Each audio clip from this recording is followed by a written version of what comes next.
Oh my god, y'all. Oh my god. Oh my god.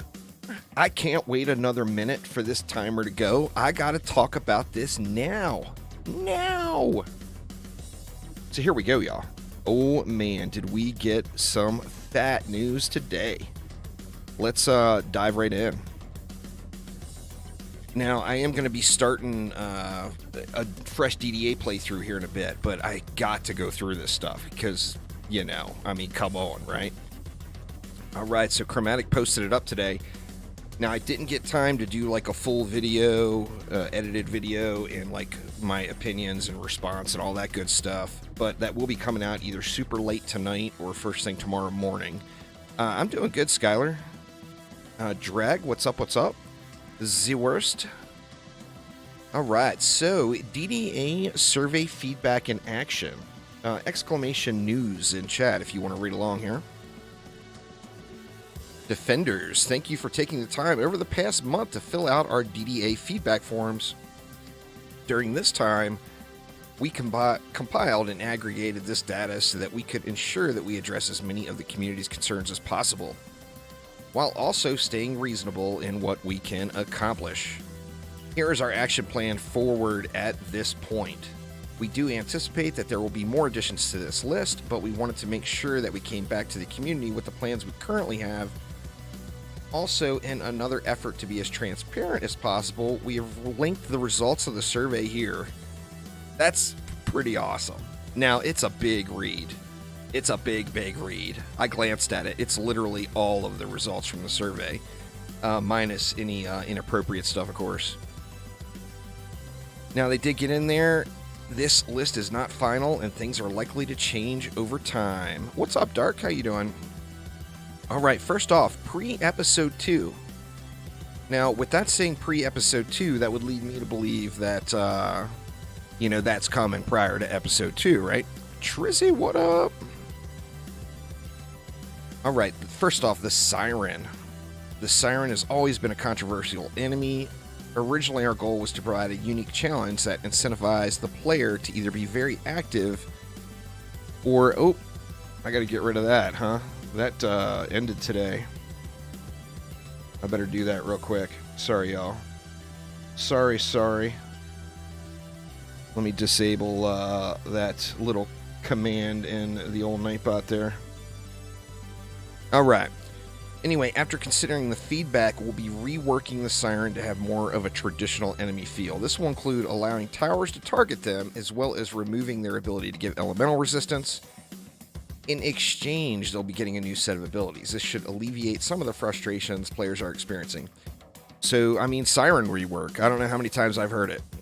But it should have ended like an hour ago, Drag. Unless it's still up. Humble may have left it up a little longer. Anyway, the Siren. Yeah, Siren's getting changes, y'all.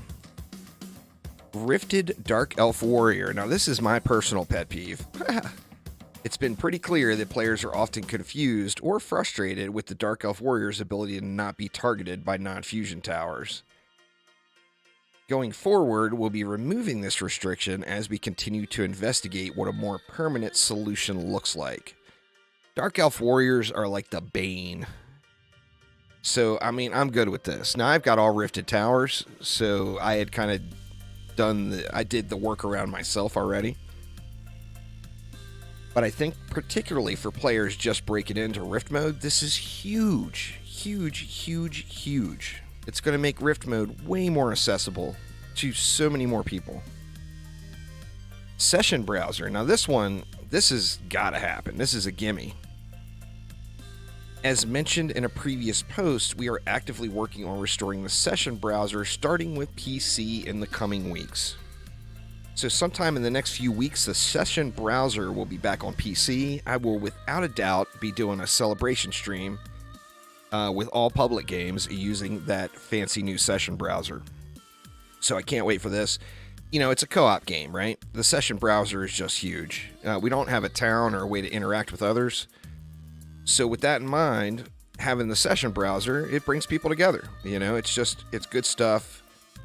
Console session browsers are still a work in progress, and they'll keep us updated with updates as we have them. Now, the difference here is, remember, consoles have to go through a certification process. Where Steam, they can just do it.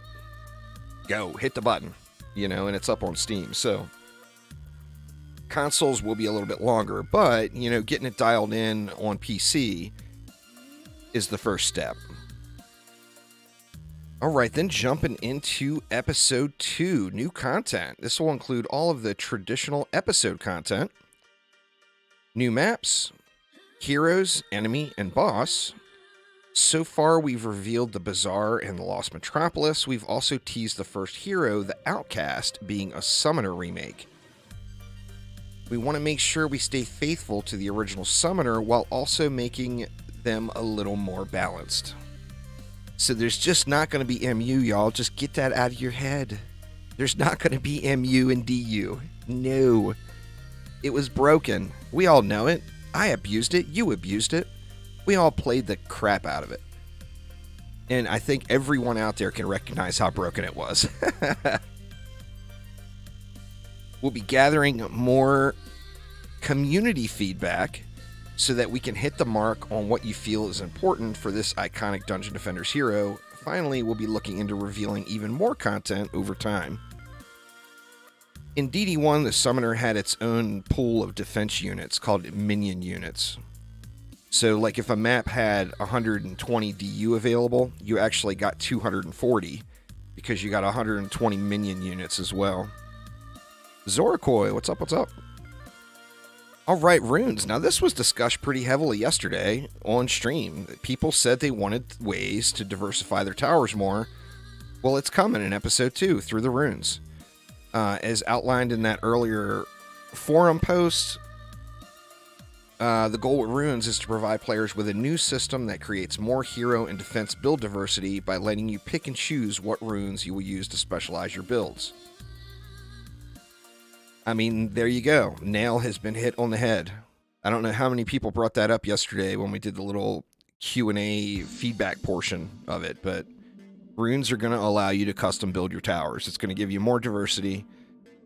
In turn, it's going to give you more replay value because you're going to want one set of auras with big range that do whatever.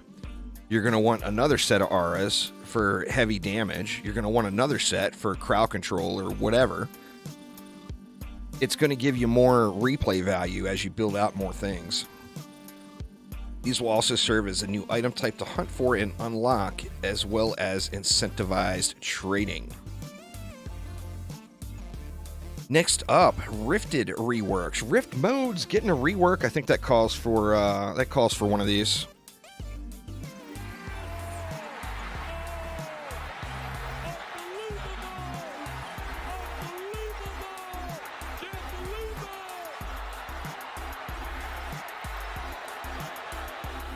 Oh yeah, y'all. Rift mode getting reworked. Goal here is to take the feedback from the survey and to iterate on the Rifted modifier in order to provide something that more players are happy with. Currently, it is very clear that players believe there are good and bad parts of Rifted. We have a few ideas in the works here. What's up there, Bud Daddy?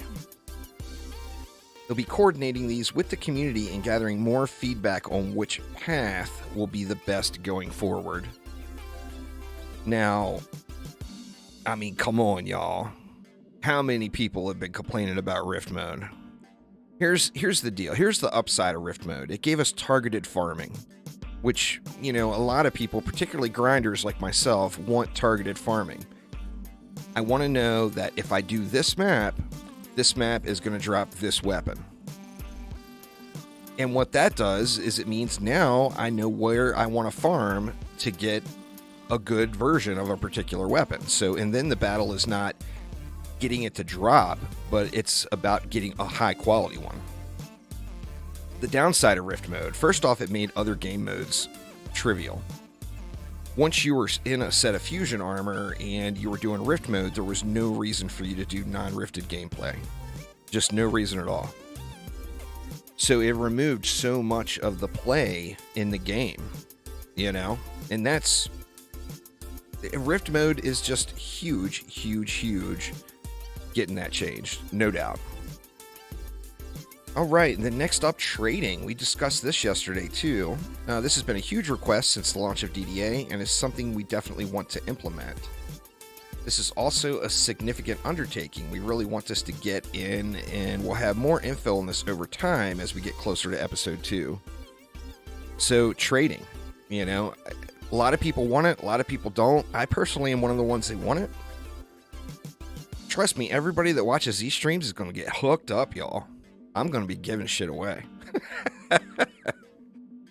Trading builds an economy, which builds a community. You can't have a community without an economy, right? It just brings people together. It gives people a reason to interact with other people.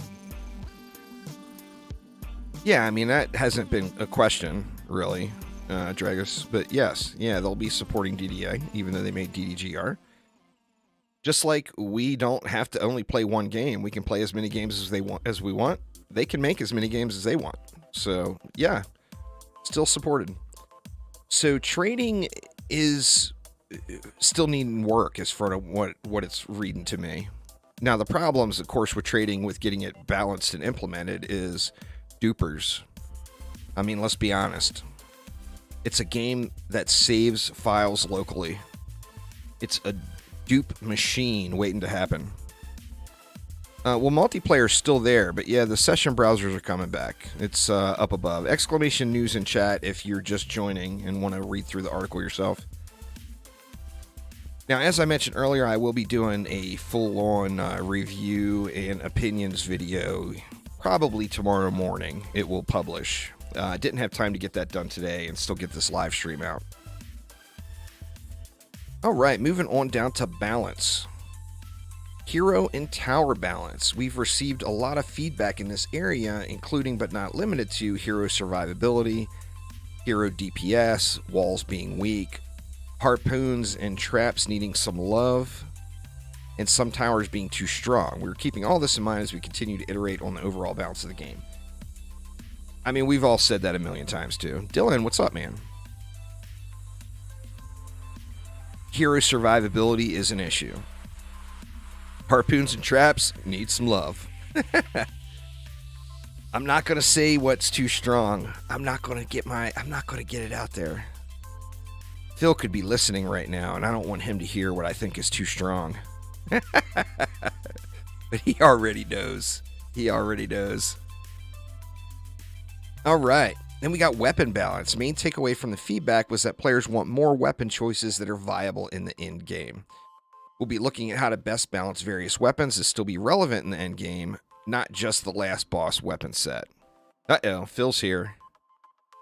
Now this is, obviously it comes back around to just getting a little diversity. Right now it's all about boss weapons. Everything in the game is all about boss weapons. And, take, for example, the rogue. The best weapon for the rogue is off of the Lycan King. It just is. The second best weapon for the rogue is off of the Summit. It just is. So the higher difficulty boss you can do, the better the weapon is. Now, obviously, people want diversity. What if you want something that goes pow pow instead of pew pew? Well, you should have that availability, Pet balance. We think that it is important to acknowledge the removal of builder pets by saying that our goal was to provide players the freedom to use any pet on their hero without sacrificing their ability to build. That being said, we will be looking at pet balance so that we can expand the list of viable pets with a specific focus on combat pets. We'll continue to investigate what we can do to incorporate more defense-themed pets and how we can lessen the loss of builder pets. Alright, here's the deal, man. We want some goddamn builder pets. Now here's what you do. I got the answers, y'all. It doesn't have to be some crazy super powerful thing. If for like a group of people, it's going to be great that, say, a group of people that has less time to grind and isn't juice bags and will sit here and grind 18 hours a day. That's quite, obviously, that's a lot of people. You got to build a game for them too. So you can make hybrid characters viable. If somebody wants to fine-tune one specific character and it's only, say, 10% stronger, I personally would grind that out. Now, your average player that doesn't have the time that I do won't be able to grind that out. But I personally would grind out a separate character for a specific reason that's only 10% stronger. To me, that would be worth it.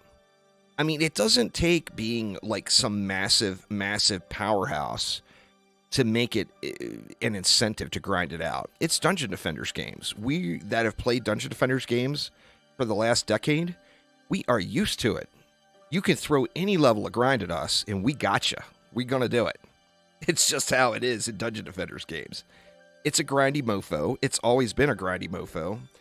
And for people that are willing to grind it out, it gives them an incentive to do that. Now, on the same note, I do recognize that fact that, they're not building the game for us, the 5% or 10% or whatever of people that are willing to invest half of a lifetime into grinding out a pet in Dungeon Defenders, And that's completely understandable. So I get it. I completely get it. You want to make hybrid characters viable. By all means, absolutely. But even if we just have the slightest little chance of the smallest little gain for making that additional character set, it's going to appease both crowds. It's going to be appealing to the casual player base, and it's going to be appealing to the hardcore grinder. Because like a casual player is going to say, okay, I can make this hit for 1,000 now, but if I grind this additional 47.5 hours, I can have a separate character that hits for 1,050. Why would I bother? But I would bother, is the thing. And I know a lot of you would bother. And that's my thought there. Now, obviously, that's an area that's got a lot of mixed opinions. Some people love it, some people hate it. I personally love to specialize. I want to make my guy, my favorite thing, whatever it is, as badass as possible. I love it. All right, episode 2 and beyond. These features may still come with episode 2, but are currently unknown in the timeline. Boss Rush. This has been a popular request throughout the community. It is not the same. DD2 and Dungeon Defenders Awaken are completely different games. I hate to interrupt my talking, but no, that is not the same. Not even remotely close, in fact. This has been a popular request throughout the community. At this point, we don't exactly know what this looks like, but are actively exploring this idea. We will update you as we have a more tangible path forward here. Boss rushes from DD1 are quite fun. There's no doubt. I mean, what's the thing to do here? What could they do to make this a fun feature? I mean, you couldn't throw every boss in the game at us at once, but you could have like a boss rush that's, say, the Demon Lord and the Lycan King, or the Demon Lord and the mech, or whatever. I think it would be hard to fit the dragon into the mix, unless you have him running around on the ground, But, I mean, how would that happen? I mean, whatever it is, I think it'd be fun to play. All right, endless survival mode. Oh my God.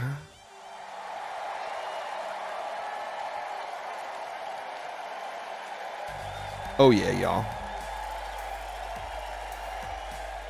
Endless survival mode. Oops, wrong button. Let me go to here instead. Just even having this in the same sentence is glorious. Glorious. Absolutely glorious. Cause for celebration. Oh my god. DD2 is like 8 years old now, Dragus, and DDA is the new product. So there's one person that doesn't want endless mode out of the entire player base. You are it, Zilla. You are it. Endless mode is the shit, y'all. That would be awesome. Every tower defense game needs an endless mode. Now, remember, this is like a thought for down the road. But just even the thought that they are even thinking about it, that's incredible. That's awesome.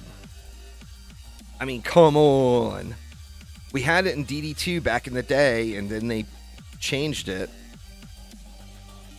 Then don't play it, though, Zilla, is the thing. It's a game mode. You don't have to play every game mode in the game. If you don't like it, don't do it.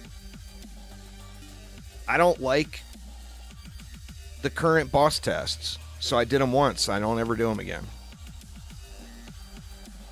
Oh my god, endless mode. One more round of applause.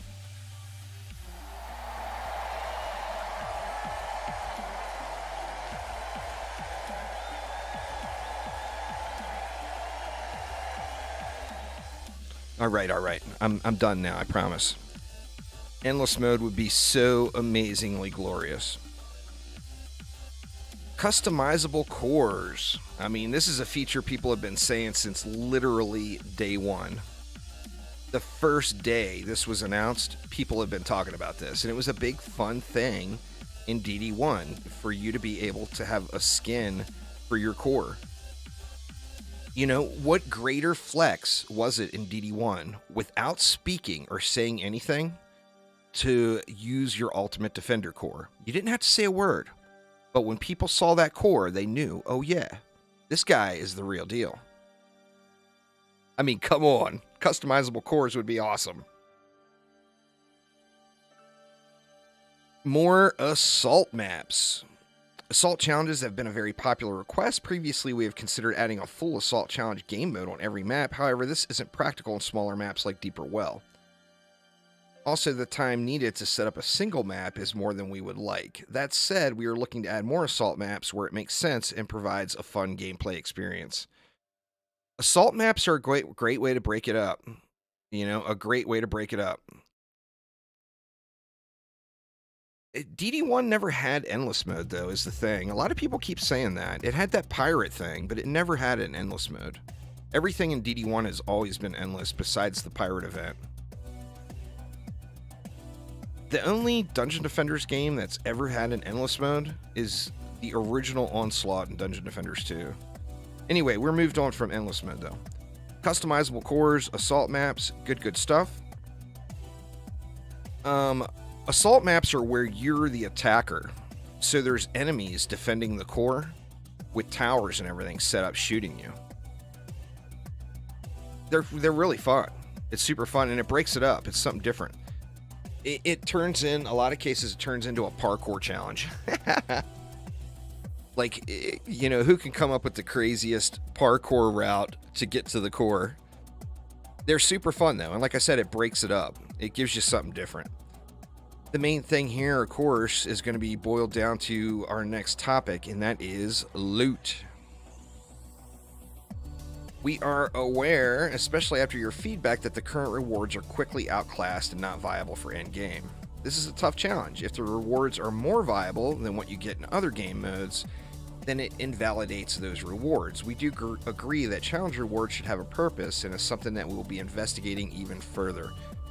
All the challenge maps, this is the case. The assault maps, any of the challenge maps.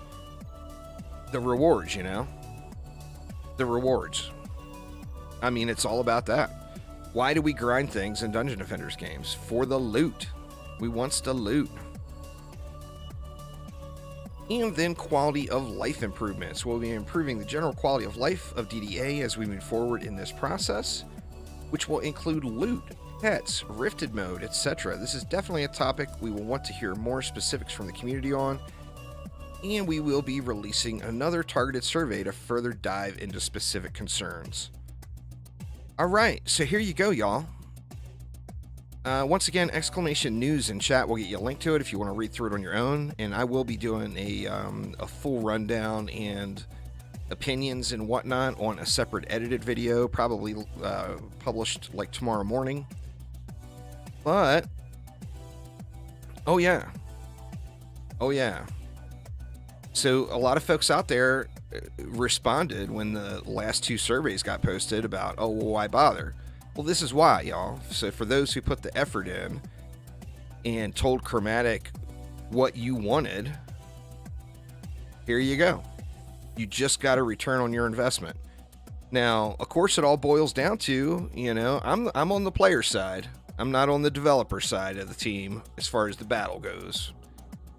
So it all comes down to delivery and what we get in the game, But, I mean, this is the communication that I think everyone has been looking for the last months about where DDA is going.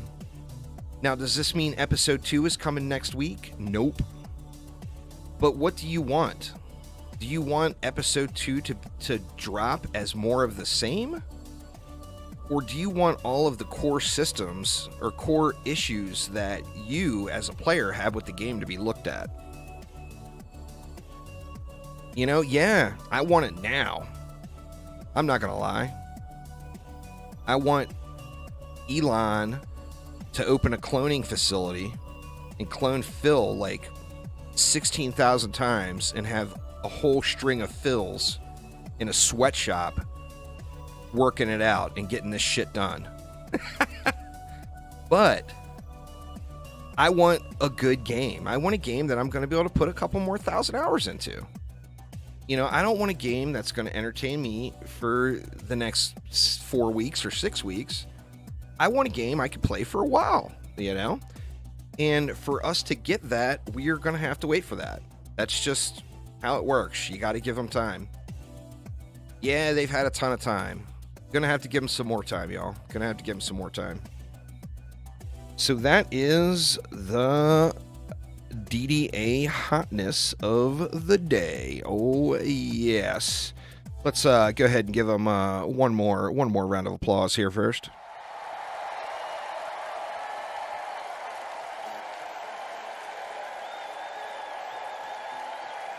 I'm proud of y'all.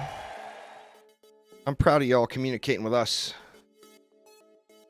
and bringing us a game that we are going to want to play for years and years to come. All right, y'all, I'm going to give you guys a choice. You want my music or do you want in-game music today? Y'all pick it.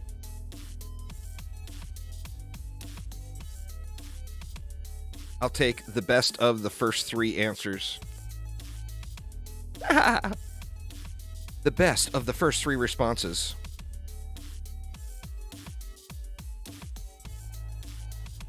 Well, no, I can't do copyrighted music.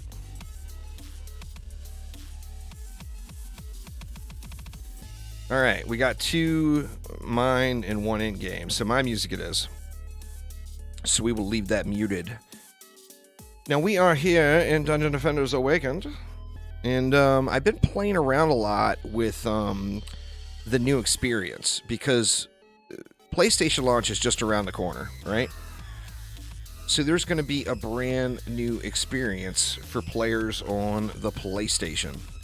So we are starting over as some freshies here. We got the freshness going on. So what's the first thing you do? You're a brand new player, you just popped into the game. The very first thing you do is fill up your hero deck. So let's do it. We are going to go with an apprentice. We will name this one Phil. Then we'll go with a huntress. And we'll name this Phil's clone. I'm joking. We're not really going to clone Phil all day. Let's see.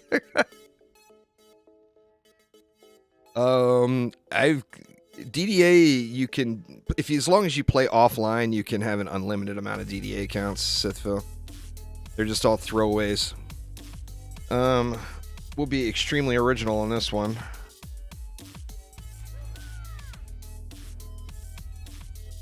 Let's see. Then we want some monkaliciousness. That's Lishan.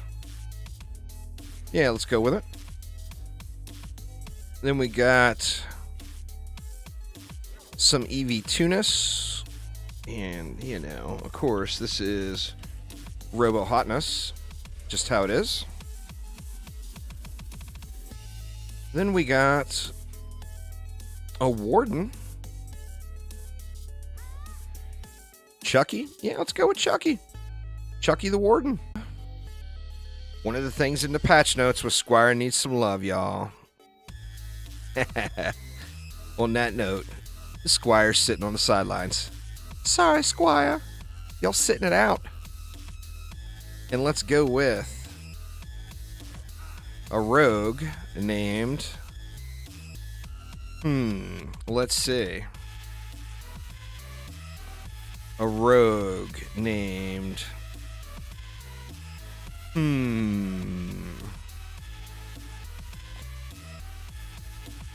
What to name the rogue?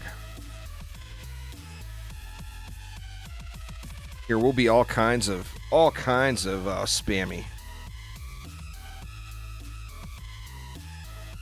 Is it Drizzt or is it Drizzit? No, let's not name the rogue Drizzit. Let's go Oh, you know what? It's way more fitting to go Jarlaxle instead anyway. We'll go Jarlaxle. So, alright, we got Phil the Apprentice, Huntress the Huntress, Lishan the Monk, Robo Hotness, and Chucky. Now, what is the next most important thing you do as a brand new player in the game? You set your loot filter. So, before we even do our first map, we're going to be setting our loot filters. We're also going to go through our bags, even though it's a little premature for that. So, the first thing we want to do is go down to the Quality tab. And we want to select all. So, every single item in the Quality tab. Then we want to go to Elements. We want to make sure that nothing is checked on Elements. We're going to go to Weapons, make sure everything is selected. We're going to go to Armor, make sure everything is selected. We're going to go to Accessories and make sure everything is selected. So we're looking pretty good. What's up, Jawzilla? We're looking pretty good as far as the loot filter goes. Now, when you leave the loot filter, you got to hit the Apply button or it don't happen. And now if we go back at our loot filter and look, we see those changes are implemented. So, what next? Well, I kind of want to set up my bags. I know it's way premature for this, but I'm going to do it anyway. So, in my... This very first item is everything. My second bag... Let's see, we'll make the second bag... Weapons. We'll make it all weapons.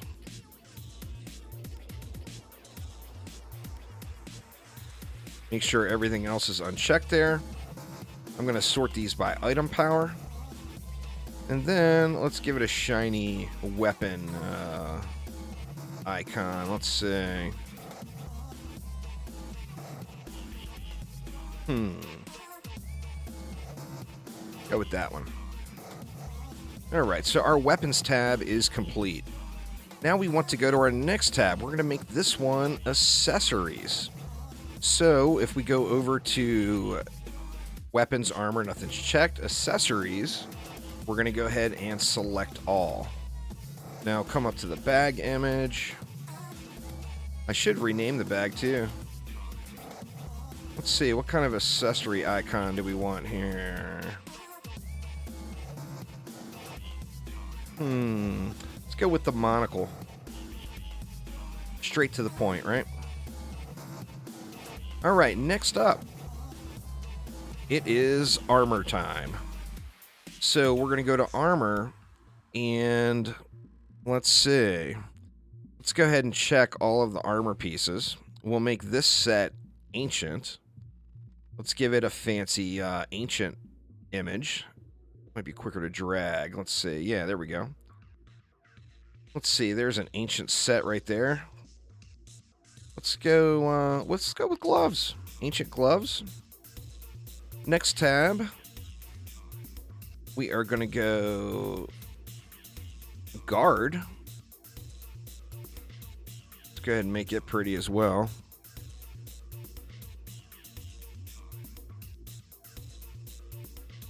Yeah, these are the bag filters, absolutely. Okay, and there is our guard gloves. Next bag, we're going to go militia. Make it all pretty. Now, obviously, you don't need to do all this right up front, but I like to do it right up front, and then it's done, and I'm good for the rest of the playthrough. After militia, we're going to go minor.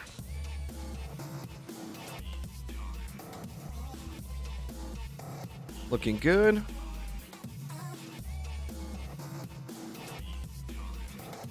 Here is our minor gloves. Next tab, we are gonna go primitive. I feel like I missed something. Oh, I didn't do a pet tab yet. I normally put a pet tab after accessories. That's all right. We'll put the pet tab at the end. So we're gonna go primitive. For the bag image, let's go gloves as well. And then we want a pet tab. So this one is always going to be just pets. With that in mind, I need to go back to this one and untoggle the pets here. This one is going to be just pets. Pets only. The baggage image on this one is an easy decision here. The obvious choice is you go with the Juicy Fruit Pet, right? And then that gives you a last tab to filter whatever you want. The first bag gets reset on each session. I haven't had that issue. All right, so we are good to go. Or you mean this bag? This is the all items. This isn't an actual filter, so maybe that one gets reset, is what you mean? I mean, this one could possibly. All right. Now what next? Well, loot filter ain't no good if we ain't got no loot, so let's go get some. So here we go. No, we will not do the tutorial. Not having it. Although you should, because you get that summoner mask, which is pretty cool. Alright, so here's the deal, y'all. What's the thing? You gotta start on medium, deeper well, right? But we aren't no rookies here. We ain't doing no easy mode and no medium mode. We want to play through the campaign on insane. That's just how we do it. So to do insane, we need to unlock the deeper well on hard. Well, to do hard, we need to unlock the deeper well on medium. So, yeah, off to the deeper well. The hardcore toggle is completely optional. In my opinion, it's a waste of time when going through campaign. The reason being is you're going to be getting loot that you can't use yet anyway. So, yeah, that's just not going to be an option. I mean, you can use it if you want, but your benefit from it is very small. Now, if it gave a big XP bump, I would say, hell yeah, use it. But it doesn't give an XP bump. It only gives a loot quality bump. So anyway, we are going to go through with hardcore off on non-rifted, regular old campaign mode, and to the deeper well. Here we go. They've already said Transmog Pets is not a realization. So Transmog Pets is never going to happen. Alright. I mean, it might. I think it would be cool if it would, but it's not realistic. At least make the Juicy Fruit Pet transmoggable. It's the only one, right, Phil? So, what's the strongest thing in the game when you're level 1? Where are my people? The strongest thing in the game when you're level 1 is, without question, a proton beam. A proton beam is physical damage, which means there's no enemy that's going to be immune to it. And it hits like a truck. So the strongest thing in the game at level 1 is the proton beam. Without question. So we're going to beam it up here, y'all. We are going to beam it up.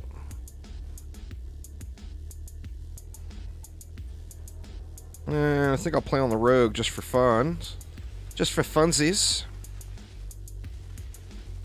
But, you know, this will be trivial.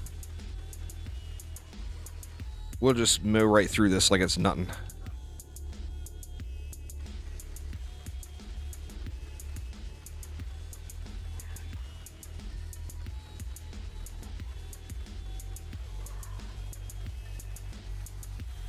It actually, at level 20, the Wisp starts to become better.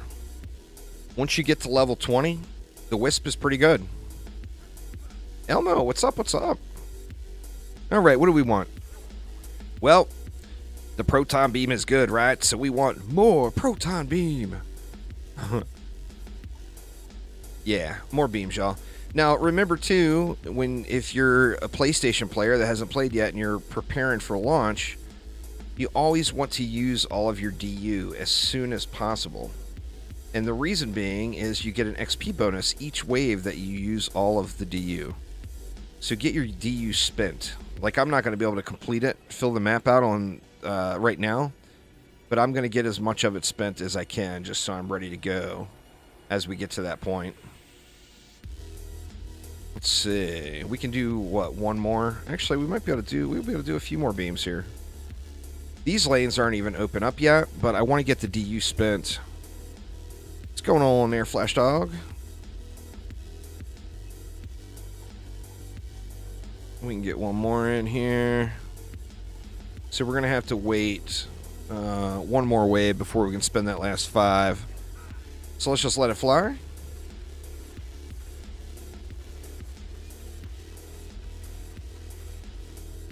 Yeah, I mean, it's just a small amount, but it is a bonus.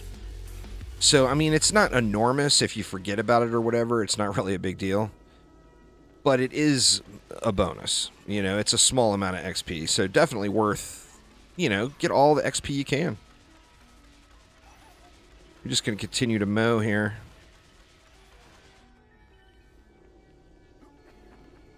And what? We only got 5 left, so... been playing too much going rogue. I'm hitting shift for my dash. There is 0 chance the summoner is going to have its own minion units. 0. So yeah, there's just no chance of that. It's not going to happen. Just expect it not to have its own minion units right now, because it's just not going to happen. It's what was broken in DD1. They're not going to do the same thing. They're not going to repeat history on a broken item. I mean, that's the definition of insanity, is it not? Doing the same thing and expecting different results, isn't that what it says? They're not going to do that. I keep hitting shift. Come on, Phil, give us dash. Give us dash.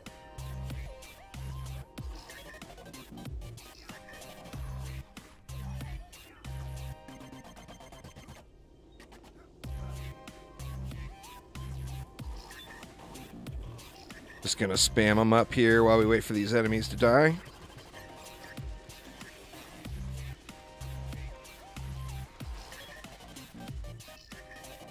Just gonna let it fly here and just upgrade as we go here.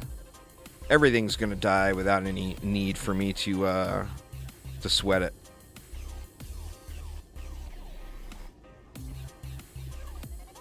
Remember as well, there's Untouchable is another one of the rewards at the end of the wave, which does give you bonus XP.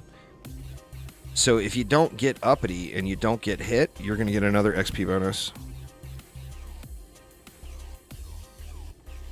They would always quit at Summit. That's fair. That's fair. Lots of people did. I mean, I can't even tell you how many real-life friends I got to try out DD2, and they completed the campaign, and they were like, yeah, man, cool game. We're done. It's like, what? What do you mean you're done? You haven't even started yet. But, yeah, I mean, to some people, just going through the campaign is it appeases them, and they're ready to move on. You know, and that's fine. It's there for a reason, you know? It's there to give the semblance of progression and completion. Don't hit me, bro.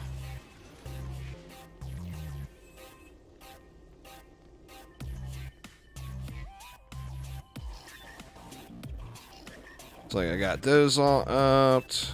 I got these all upped.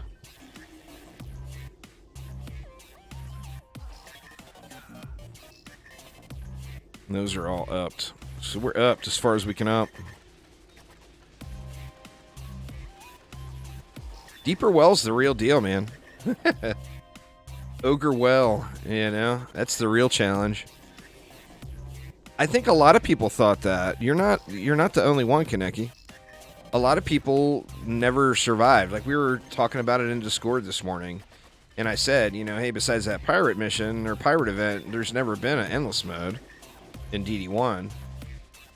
And quite a few people, you know, oh, well, you know, I've only made it to wave 20, 25, or 30 or whatever, so I always thought it was endless.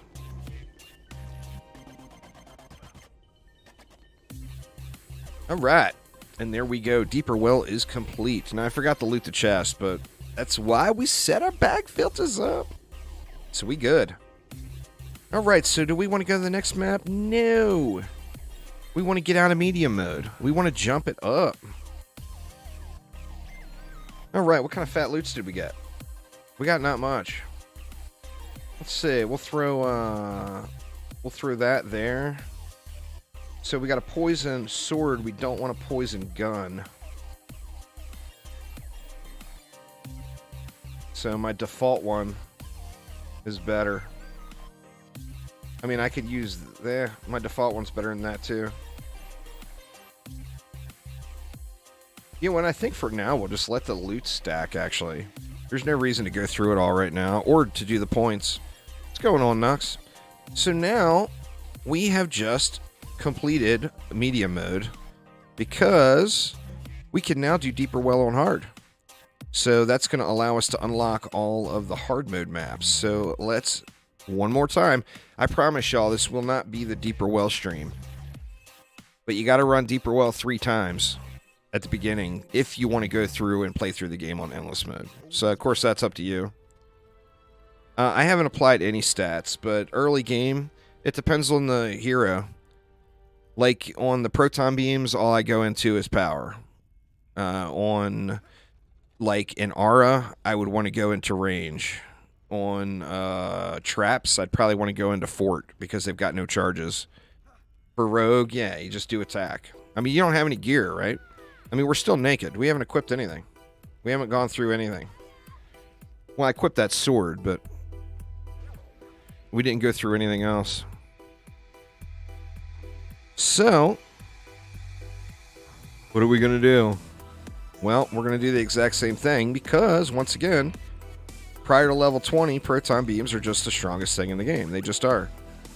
And we're going to use the strongest thing in the game.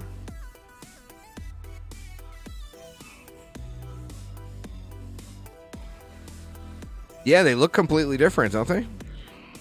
It's almost like going rogue is in an entirely different engine. I really, really hope that that's a thing that they bring. I mean, I don't see why they wouldn't, to be honest. But all of those lighting and atmospheric improvements that they made in going rogue really, really needs to come to DDA.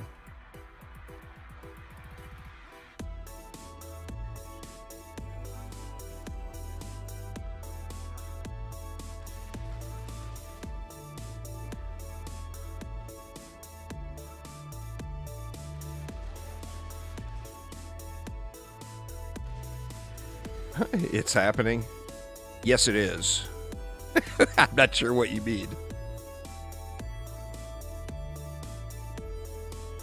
Oh yeah, it's a huge, huge difference.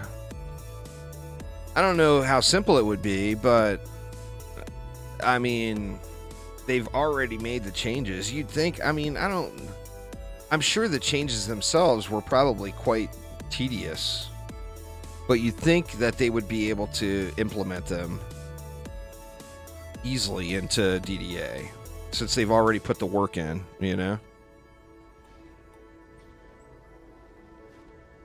Let's just get this lane completed, and then we'll fire it up.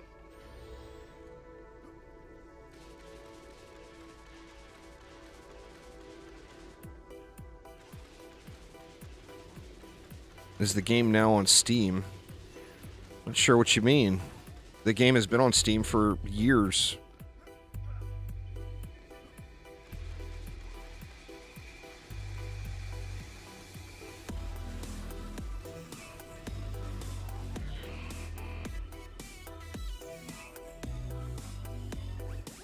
All right, let's go up here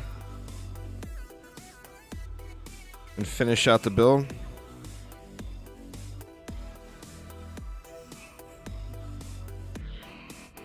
Has it been on Switch for a year already? Wow.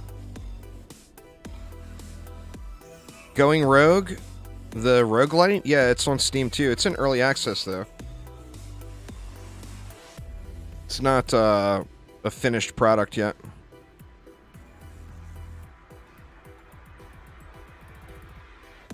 All right, we got all our DU spent again. We're just going to let it fly. There's not much of a difference in difficulty on these starter maps between medium, hard, insane, whatever. I mean, insane will have a little bit.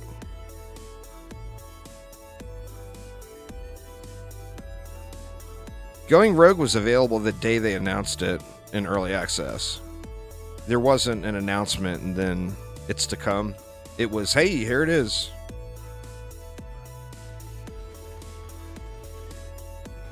I've been streaming it for the last several days.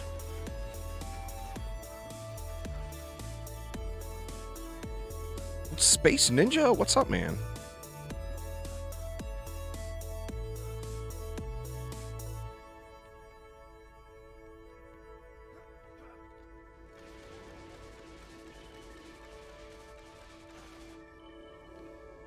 All right, we are still good. Let's just let it fly. I'll spam in some few upgrades here just to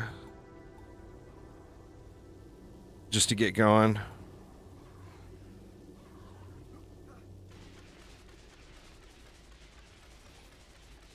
Well, yeah. There's only one free-to-play Dungeon Defenders game. That is DD2. Every other Dungeon Defenders game ever made was a retail product. I'm glad it's not a free-to-play game. Microtransactions suck. Oh, no! What the heck? What did I forget? Did I forget to build a lane? Alright, I got these over too far to the left, I think.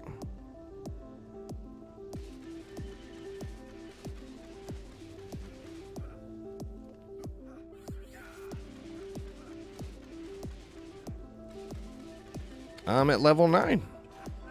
Second map. So this was a fresh start. Oh, not a rookie move. That is a veteran streamer move. There, Rob. When you ignore what's going on the screen, just sit here and read chat. That's not rookie.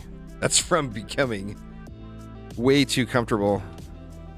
The Humble Bundle is done, Elmo. It's over. It ended this morning.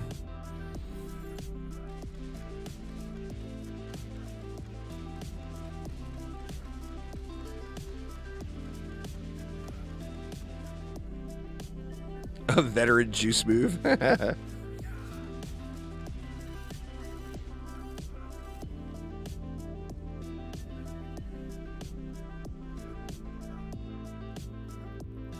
Oh, it's been prolonged for a few hours.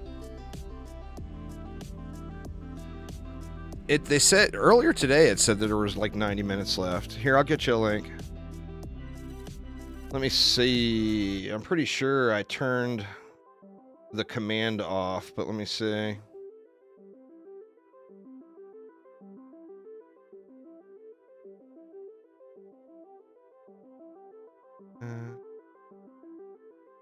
Yeah, I turned it all off, but I can get a link here real quick. You know, while I ignore what's going on the screen and pray nothing makes it through.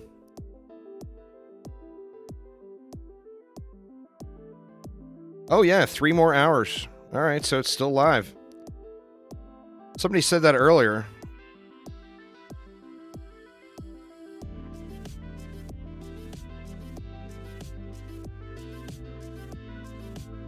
There you go. Well, I am using the strongest thing in the game, Jawzilla. I'm taking full meta at every turn. So wisps don't become stronger than proton beams until you get to level 20. So full meta, no sidestepping the meta at all.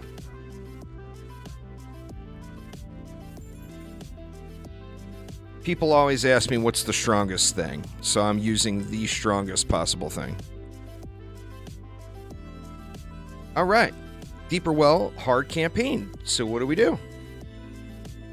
Do we want to continue on? Of course not, because we're done with hard mode. So we got one more. And this one, of course, now that we have completed Deeper Well hard, we unlocked the Ancient Mines hard, but we also unlocked the Deeper Well on medium, or on insane. And insane is where we want to play through the game.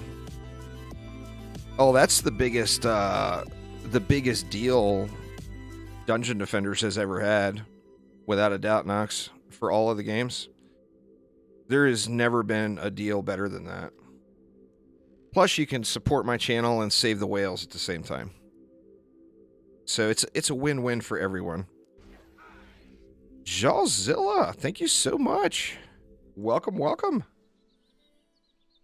All right, here we go. Our last Deeper Well of the month, y'all. I promise. Of the month. Not the day, not the week. The entire month. No more Deeper Well. All right. So, what are we going to do? Well, we're not level 20 yet, so we're still going to use the strongest thing in the game, which is proton beams.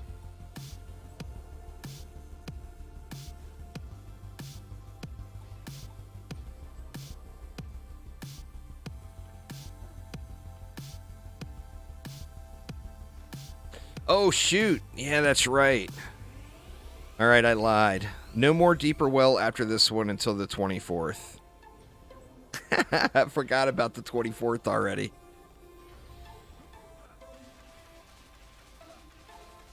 So, here we go. Same old, same old. So, we're going through insane mode. We can actually upgrade our protons one more time now. Makes them a little bit juicier. You see the enemies make it a little bit further through now. You know, of course, obviously, if you went through and applied your points and equipped your gear, they would be insta-dying. But I'm too lazy for that. Actually, I better do that after this wave, it looks like. Because we got the push. The push.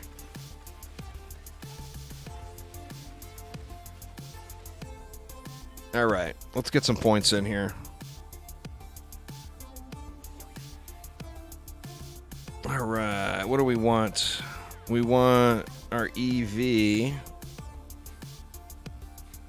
We're going to go everything into power. On our rogue, we're going to go everything into attack. I'm still not going to equip any gear yet until the end of the map. And then now, of course, we can add on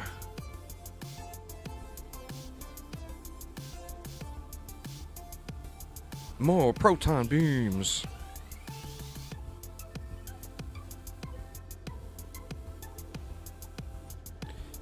Yeah, level 20 gives you buff beams. By level 20, the other thing is you've got enough stat into the wisp range where they're going to be hitting enemies at a decent rate after you upgrade them.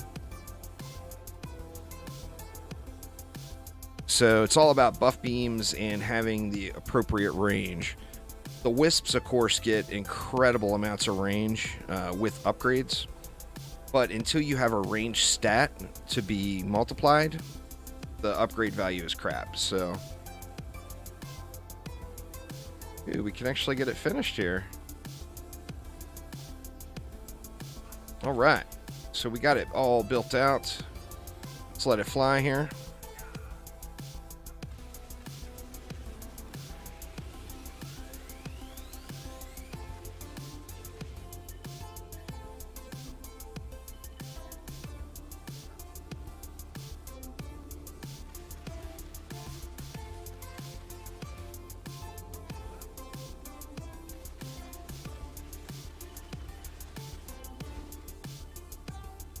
Day is wrecked.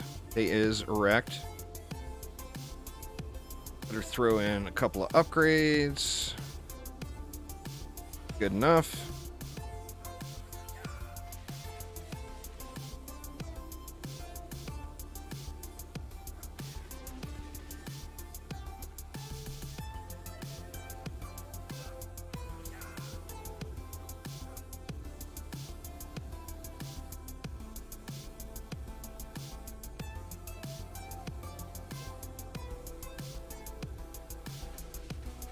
Rob being all kinds of optimistic.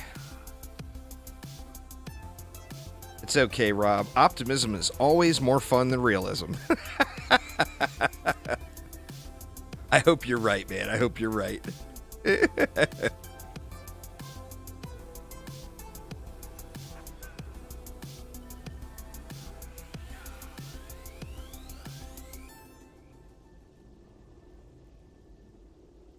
All right, continue to let it fly. We missed a lane here.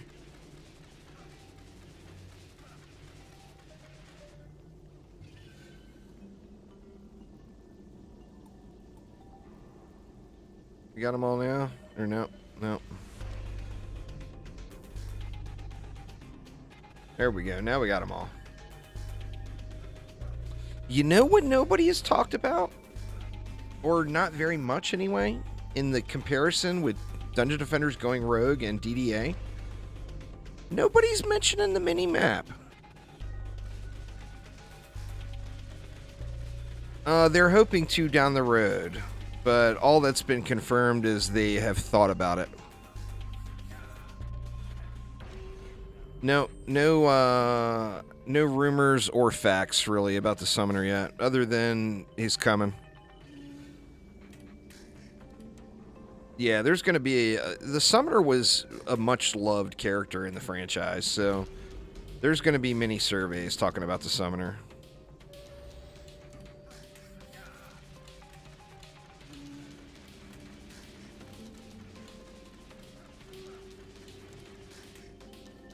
I think the mini-map would be a huge addition to DDA. Huge.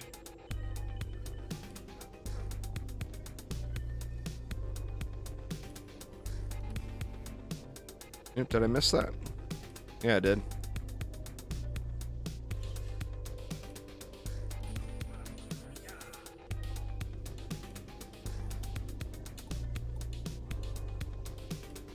You haven't been watching the stream for the last few days?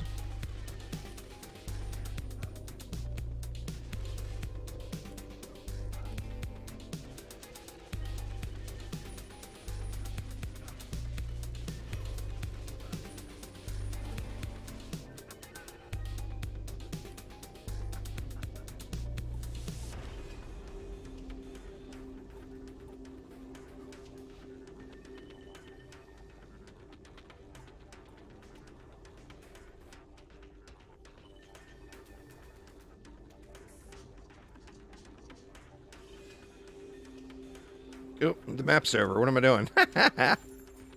All right, Deeper Well, Insane campaign completed. Do we want to go to Ancient Mines? Well, yeah, we're in Insane mode now. So let's continue on. It's pointless to play Rift mode this early in the game. Rift mode, in its current state, is all about fine-tuning an endgame set of armor. So playing through Rift mode this early in the game is completely pointless. All right, now let's take a peek at our gear here. Actually, we can probably get through this one too without bothering. Let's just do that. Here, we'll throw the points in on our lovely, lovely rogue, and we'll throw these power points in on our EV.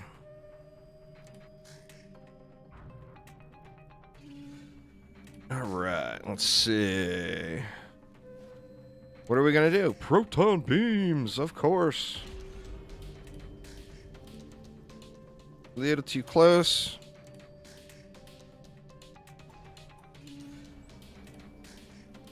I mean, you can start Rift mode whenever you want, but what is Rift mode about? Rift mode is about grinding a armor set. Or grinding a set of gear or set of weapons. When you're early in the game, there is no reason for you to go with Rift mode. Because none of your armor and weapons that you're grinding mean anything.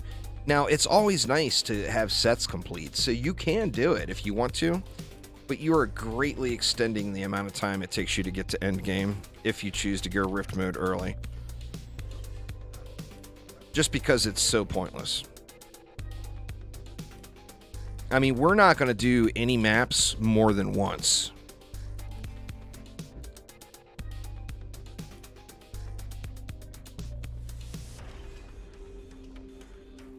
With the exception of survival. We'll do a couple of survivals. But we're not going to be farming gear. We're going to play through the game and get to the point where we'll want to farm gear, you know?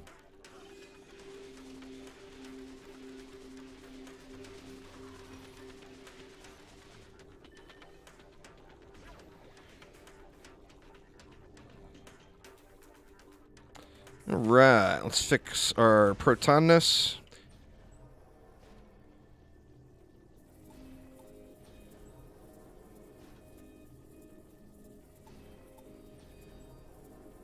Oh, we can go. Let's make us a really strong side right out of the gates.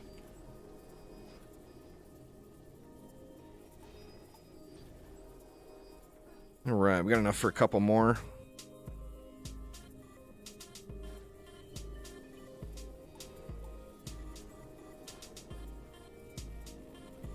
Make this a super strong lane.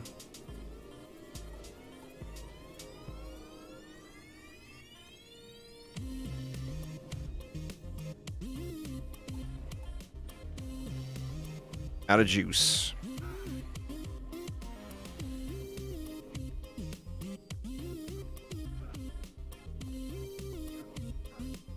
Level 80, you were looking at a starter rift set to break in.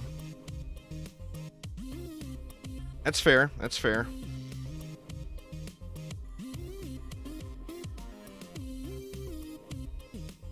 Sorry, y'all. I had to fix my chair. The leg is killing me.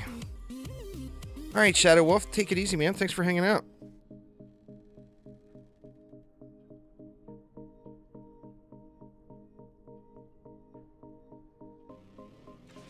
It's coming to PlayStation on May 24th, Max. I'm going to be doing a bunch of new player tutorial stuff over the next few weeks to get people ready for the 24th.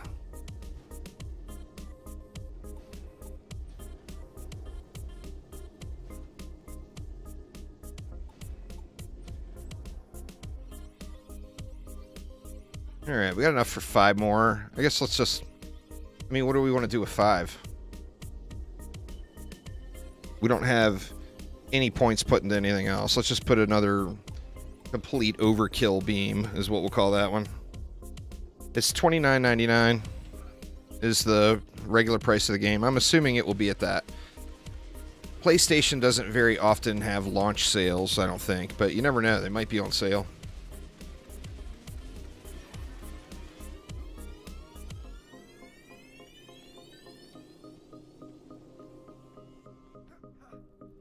Yeah, there will be tons and tons of giveaways for sure.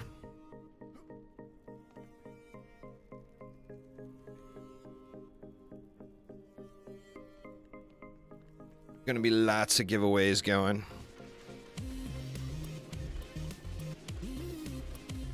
Let's just burn through it here and get through these guys.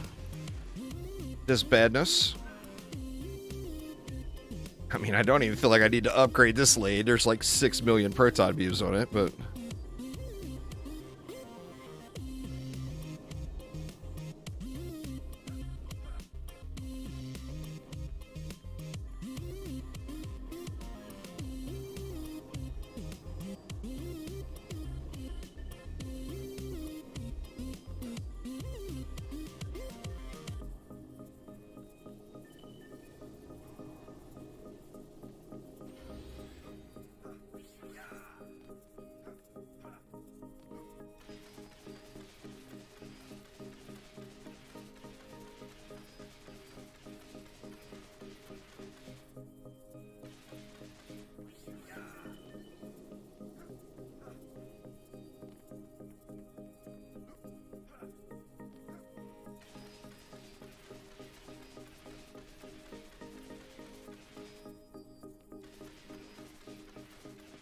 Come on, baddies. All 180 of you, just come out and get wrecked, please. Just come get wrecked now.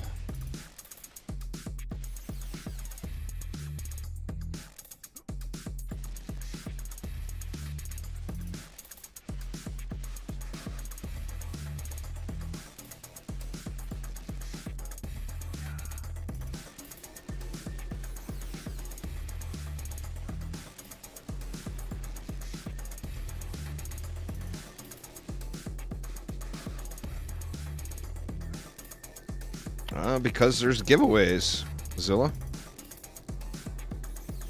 If you win a giveaway for, say, a juicy fruit pet in Dungeon Defenders Awaken, how do you expect to redeem it? I don't go to your house and hand it to you, you know? I give you a code.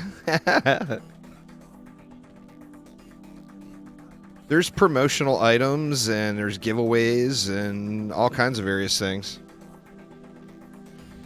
Well, there's 2 giveaways going right now. For one, you can do exclamation giveaway in chat, and that will get you a link to enter. For the other, you can do exclamation Juicy May in chat, and that will give you a link to enter.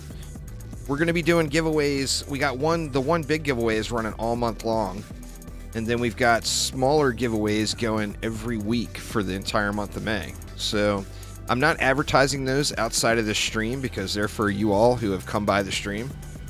They're not for anyone else. So I won't be advertising those anywhere outside of the stream. It will up all of y'all's chances of winning greatly.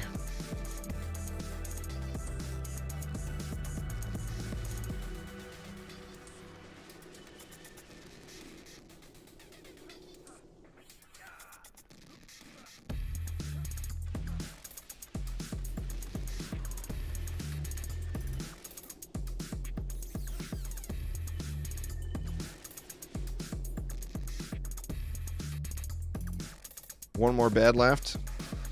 Oop, it's an ogre. We got our first ogre, y'all.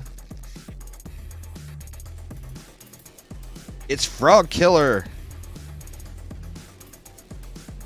See, we can't just keep him on top of these protons for a little while, huh? It's a crazy good idea, right?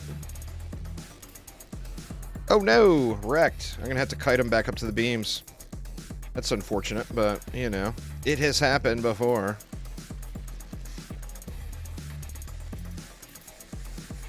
Come back over this way, you big red-bellied beauty, you. Come over here. I got a cookie. I got a cookie.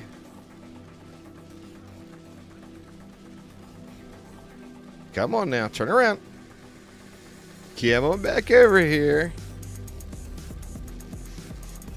All right. First ogre down. We have achieved greatness.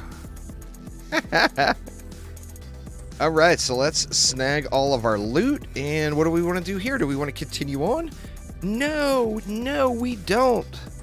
We want to go back to Tavern because now we are going to change the pace here. Any speculation on when episode 2 is coming? I have no guess, Rusted Knight, but I would say July or August.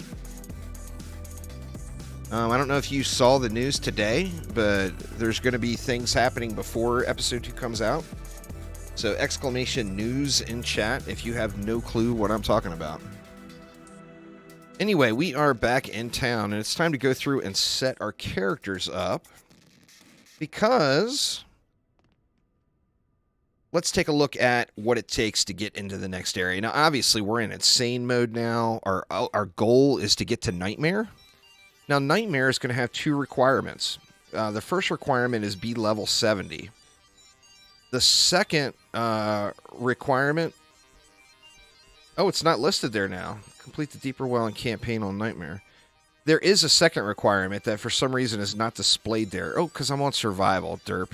That's why. Let me go to campaign.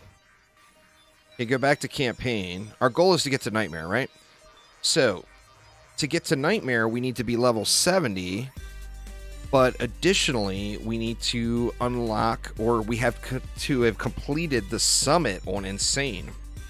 Meaning, the only way for us to get here is going to be to play through the rest of the campaign on Insane mode. Now, what's going to make all of this an absolute super fast breeze just to run right through? I don't think there is an update to do right now, Space Ninja. What we want to do is switch over now and do a survival run. And we've got Ancient Mines unlocked. So we're going to want to do Ancient Mines Survival on Insane mode and go as far as we can. Now, before that, I'm going to go through and set up my gear and reapply my points. But before that, I just realized I brewed coffee 90 minutes ago when I started the stream, and it's sitting in the kitchen in the coffee pot still. So I'm going to go get me a coffee going. I'm going to have to microwave it because it's going to be cold. So it's going to be just a couple of minutes, y'all.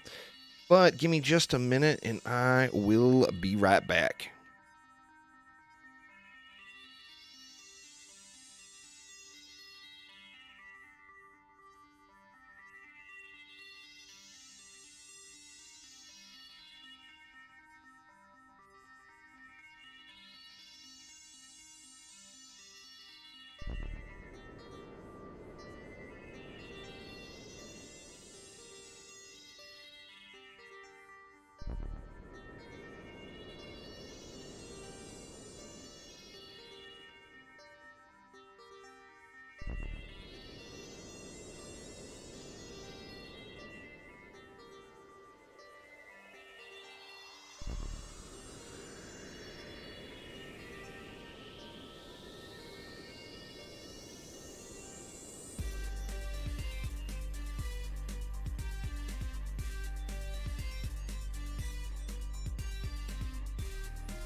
All right, y'all. The world is right once more. I have achieved caffeination.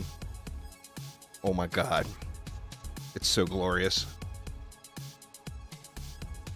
Man, I really think I might be addicted. All right. Let's set these heroes up. What do we want to do? Well, we're going to work on all of them. So let's just go ahead and set them all up right now. But more importantly, we want to do the rogue, of course. We want to do the monk, EV, and the warden. Let's just start off with the warden. Now, remember, all of your gear has a guaranteed roll on it. So if you look through, ancient gear is always going to have the fortify stat. Guard gear is always going to have the fortify stat, no matter what. Oh, I drink it full foo-foo version there, Dan. I get that International Delight sweet cream coffee creamer. Now, to be fair, I use a quadruple espresso. And then I dump a bunch of that super sweet stuff in it. Makes it all yummy. All right, guard gear is always going to have fortify. Our militia gear is always going to have power, no matter what. Minor gear is always going to have power, no matter what. And primitive gear is always going to have rate, no matter what. So what we want to do on our warden is we're going to actually start using some trees to start things off. Now we're going to convert everything at level 20. But for now, we want to have fortify. So I'm going to get as many points of fortify onto my warden as I can. Now, as far as the set bonus, I'm looking for Guardian's Grace is what I'd really like to go for. So anything that I can use that's Guardian's Grace that is going to give me a fortify benefit, I'm going to use it. Now, what set you use is up to you. I'm just using Guardian's Grace because I use all of the graces just so it's easy for me to remember. Now, all I got was gloves and a chest, but that gave me 12 points of fort right there. Actually, we get more on this. That's Plague Defense. I'm going to go with this anyway. So we get a little bit of fort here. I'm just going to sell the rest of this stuff. Additionally, on the warden, we're going to put all of our points available into fort. So the warden is ready to go to start survival. All right, next up, we've got Robo Hotness. Now, Robo Hotness is only going to benefit at this point in the game from power. Range does nothing for us. Rate is going to do nothing for us. Fortify will help a little bit, but what we're looking for is power. Now, on this set, I always use Malicious Might. Not because it's the best set, just because that's what I use. So I'm going for Malicious Might, get as much power as I can with any Malicious Might pieces that I can use. So we'll go with that. Let's see, we got better boots on already. Gloves, there's one more point of power. And we don't have the set complete, but boy, we are so close. So we're going to sell the rest of the stuff just to get it out of there. Now, all of my points on the EV are, of course, going to go directly into power.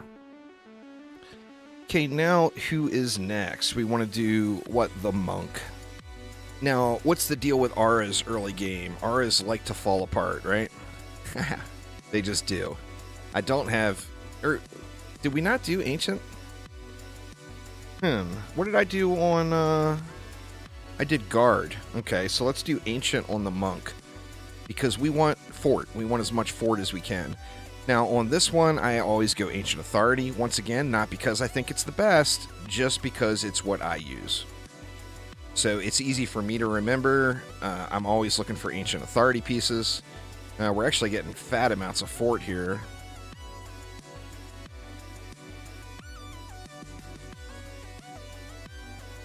There's another piece. Oh wow, we got a whole set on our monk, which means we're getting the set bonus. The set bonus for Ancient Authority is going to increase the attributes on all equipped armor pieces by 40%. Nice, huh? So this isn't +3. This isn't +3. This isn't +11. They're getting 40% more than this. Now, we got that equipped. Let's go ahead and just trash everything else. And what do we want to do with stats? Well, the monk is one of the ones where we don't want to keep dumping. We're going to get enough fort off of our armor pieces. So what else do we want? Let's put everything else into range. So fort and range are what we're looking for. Now, if you want to try these things out in Tavern, of course, you want to make sure to set your Tavern to the appropriate difficulty, where right now it's set on Nightmare. We're on Insane mode, right? So we want to change it to Insane, and that will show us what our defenses are going to look like. So it's going to be like that, which it's getting there. It's getting there. And now our monk is complete. We don't have any accessories. Actually, we do. Look at that. We got an accessory. We'll use that one later. What else? Well, we want to set up, let's set up Jarlaxle. Now, the deal with the rogue, I'm not doing Rifted mode. It's pointless to do Rifted mode until you get to further in the game. Rifted is grind mode. It's not progression mode. So you can do Rifted if you want, but in my opinion, it's completely pointless and it's just going to slow you up. So if you want to start farming now, you can, but you don't want to start farming now. You want to get to a point where it's more rewarding to start farming, in my opinion. So remember, this is how I play. This isn't how you have to play. Now, the deal with the stats on the rogue are the stats affect the rogue's devices. So that 1, 2, and 3 ability, my electrocute device, my little poison, noxious fumes, and then my ignite. Yeah, Rifted Massacre is a great place to start doing Rifted. Doing it prior to that, you're just wasting your time. I mean, like I said, if that's the experience you want, it's available for you. But if your goal is to get to end game as fast as possible, don't ignore Rifted mode at the beginning, at the early game. So what do we want to jack up our devices? Well, I mean, power is the natural choice here, right? To jack up our devices. Now for power, we want to go Miner's Moxie. Oh my god, look at these pieces I got. Good lord. Maybe I want to change the EV. Yeah, that's too good. I'm changing the EV. The EV is going to be in militia, or in miner pieces, and I'll put the rogue in militia pieces. That's just too good. So yeah, let's go Miner's Moxie, Miner's Moxie, Miner's Moxie. Holy crap, man. I got a fat set here. Oh my god. We got a full set of miner gear here on the EV. That's huge. That's huge.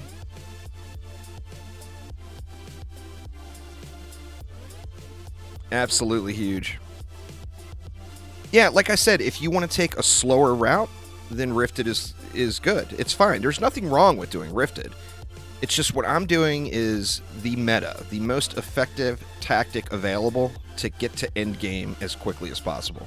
That's what I'm doing. So that doesn't have to be what you're doing. You know, there's no wrong way. All right, so now our EV is set. Let's go back to, we'll put the militia pieces on our rogue.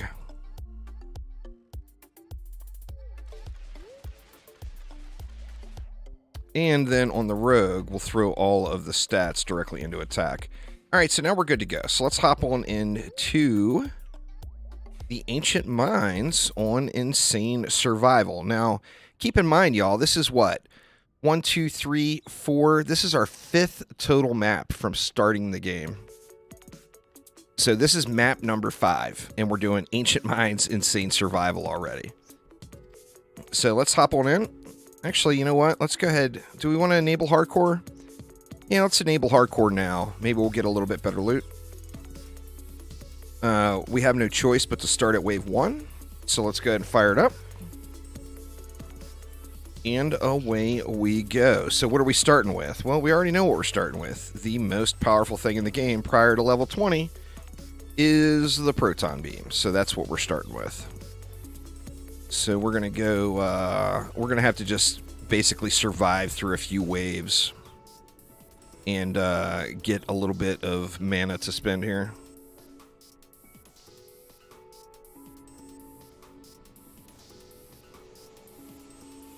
Michael, what's up? Welcome back, welcome back. We are on the DDA today. Got some big DDA news today.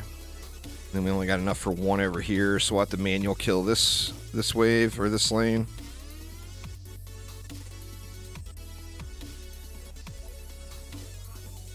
Alright, and away we go. So we're just in mana collection at this point. Now, our initial goal here is to get to level 20. We get to level 20, we're going to change up the build.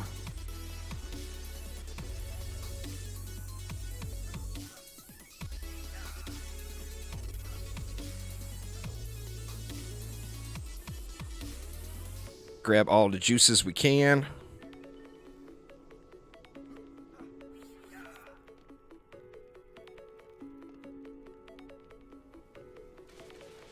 Got another little baby coming out over here. All right.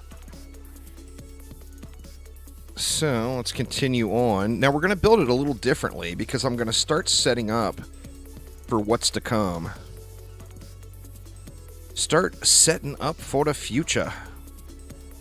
But for right now, we just spamming beams. So let's get that down there. Now keep in mind, we're going to have to watch for ogres because we're going to start getting ogres real soon. I don't remember. I think it's wave 3 or wave 4 when ogres start. But after that, we're going to get ogres every wave.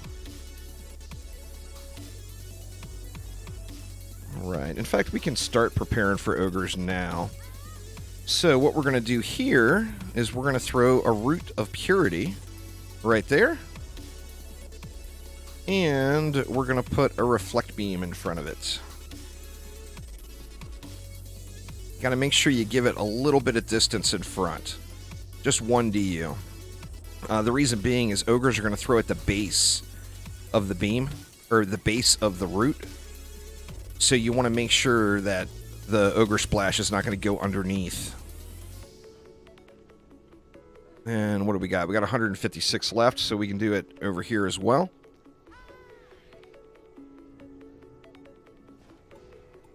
Throwing in a root.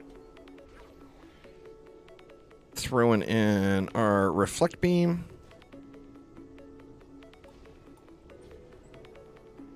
That one's a little sketchy. Feels like the ogre might be able to throw underneath that one. I mean, we'll see how it goes. Just something we're going to have to watch for. And then we'll do it over here as well. So, root. And a Reflect Beam. Now, putting this root and this Reflect Beam in, what these are doing is making it juice bags proof. The highest damaging thing to do would be to just spam more proton beams. But what we're doing is we're setting it up for derpage because we all know that it's me playing and the derp is real, right? So we're setting up for anti-derpage. So basically, if an ogre does come and I don't see it right away, it's going to buy me a second or two while that root gets destroyed to get over there and make stuff happen.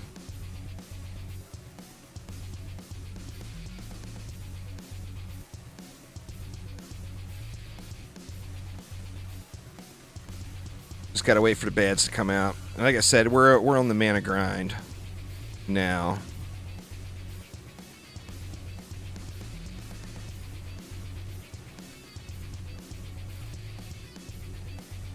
Anti-derpage. It's not trademarked, but it probably should be. Alright, we got us a little bit more mana. Now if we look, we got, what, 29 DU? So we got 10 DU to spend on 2 lanes and 9 DU to spend on another. Which, the obvious choice is to add more beams. So let's go with another proton there. We'll go with another proton there. That's going to be 10 for that lane. So we're going to have one lane over here with only 9 on it. But we're going to be able to build it out. Let's go with the big boy here.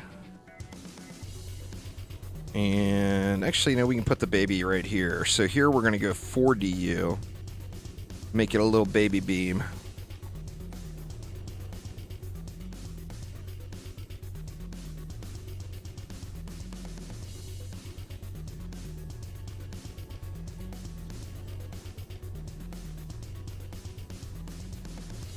And our last 5 there.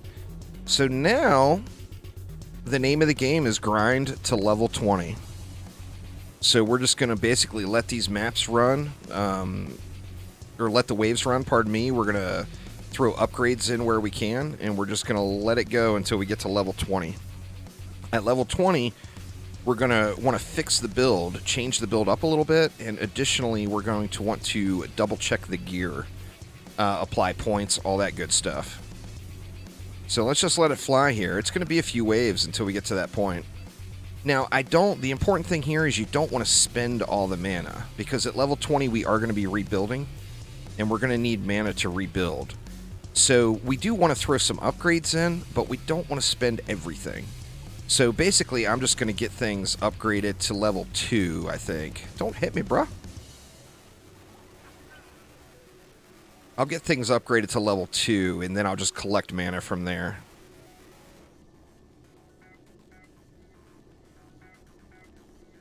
Because, you know, we want to spend, right? Let's definitely get our trees upgraded, though. Our roots, pardon me. Not enough juice. We have any laying? Eh, we don't have much laying over there. Eh, we got a little bit, though. If you're choosing to play Nightmare, remember to grab your mana before you continue on, or before you G up. If you're not playing with Nightmare, then, of course, the mana will stay on the ground, so you can just G up and let it run and do all this stuff while the wave is running. Look at them protons dishing out the glory now. Woof! Big boy numbers. Got the triple digits, almost the quadruple digits flowing. Oh, yes.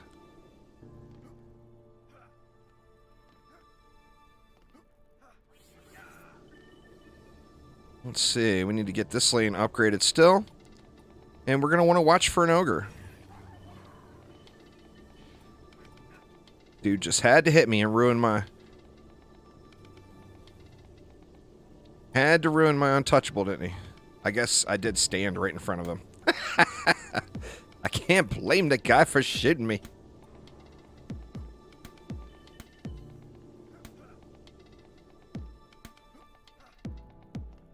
Alright, no ogre yet. So I guess maybe it's wave 5? I'm not sure, but let's grab all the mana. Make sure I got the roots upgraded. Did I get this one? Yeah, I got that one. Do I have all of these? Level 2, level 2. Looks like it. Yep, they're all good. So from now, I'm just going to collect mana until I get to level 20. I'm going to collect loot, and I'm going to collect mana. Oh, I never looked at the weapons. I should have looked at the weapons before I jumped into this one, too, but it's all good. We'll make do here.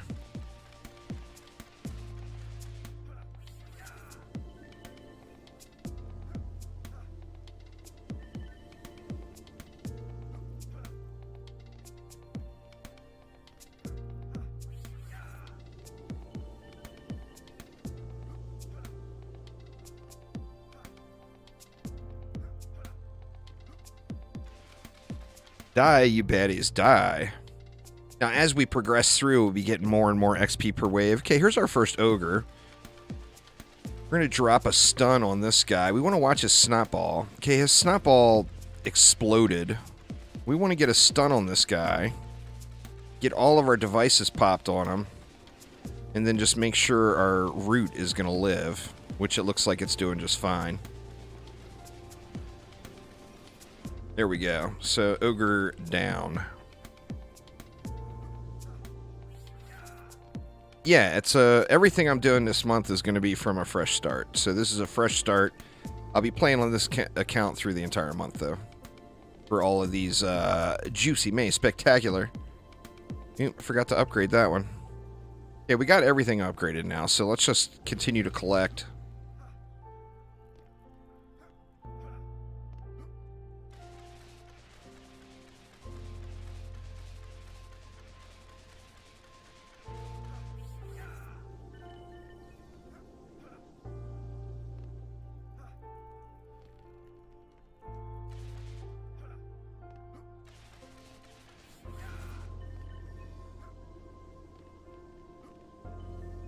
Betty's over here. Betty's over there.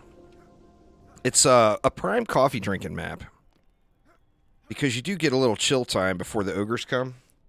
And you can sip on that glorious coffee.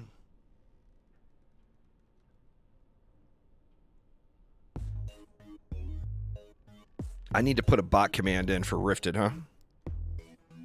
Rifted is grind mode. It's not progression mode. So you don't do Rifted until later in the game. You can do Rifted early if you want to do Rifted early, but you're spending time on something that gives you no benefit.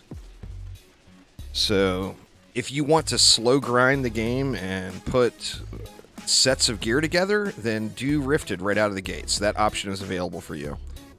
If your goal is to progress to endgame as fast as possible, ignore Rifted until later in game.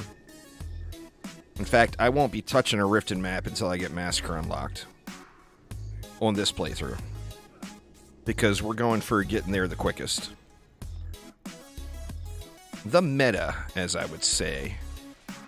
The most effective tactic available to get to Rift mode or to get to Massacre mode as fast as possible.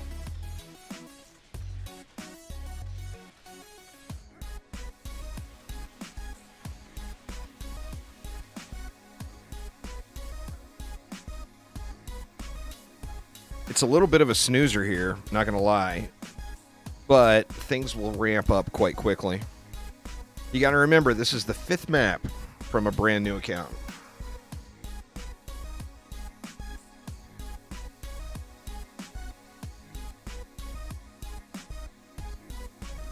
Oh, I do that all the time, Dark. You are not alone. I do that all the time. Don't you dare come up here, Creeble. We ain't having it. Those ogres aren't doing much to those roots right now, so we're still in pretty good shape as far as our damage output versus the ogre's damage output and our root health. Now, like I said earlier, you can kill the ogres faster by putting more beams, but then you're going to have to kite the ogre back and forth. And we're level 19, so I mean, we're getting closer and closer to making the big switch. Making the big switch. Let's grab our juice. Juice attained. Let it fly.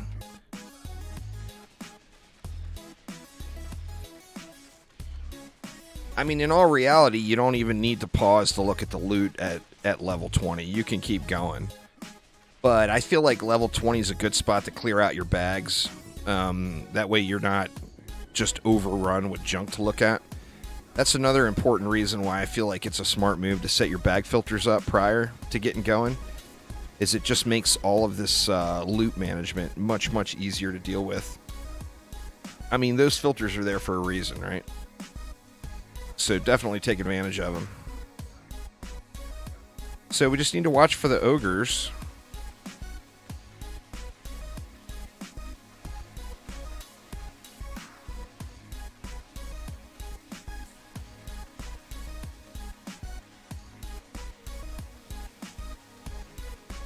Get our devices on the ogres and just watch that root health and make sure it's going to be all right. That's probably the most efficient way to go, Rob.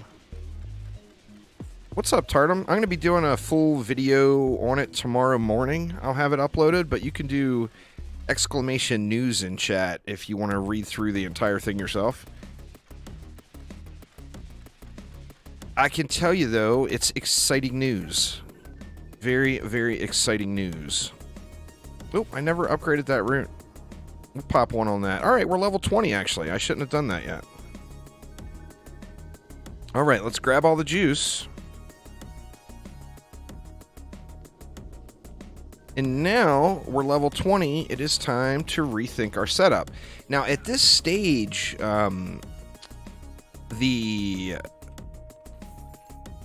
the protons are still extremely powerful.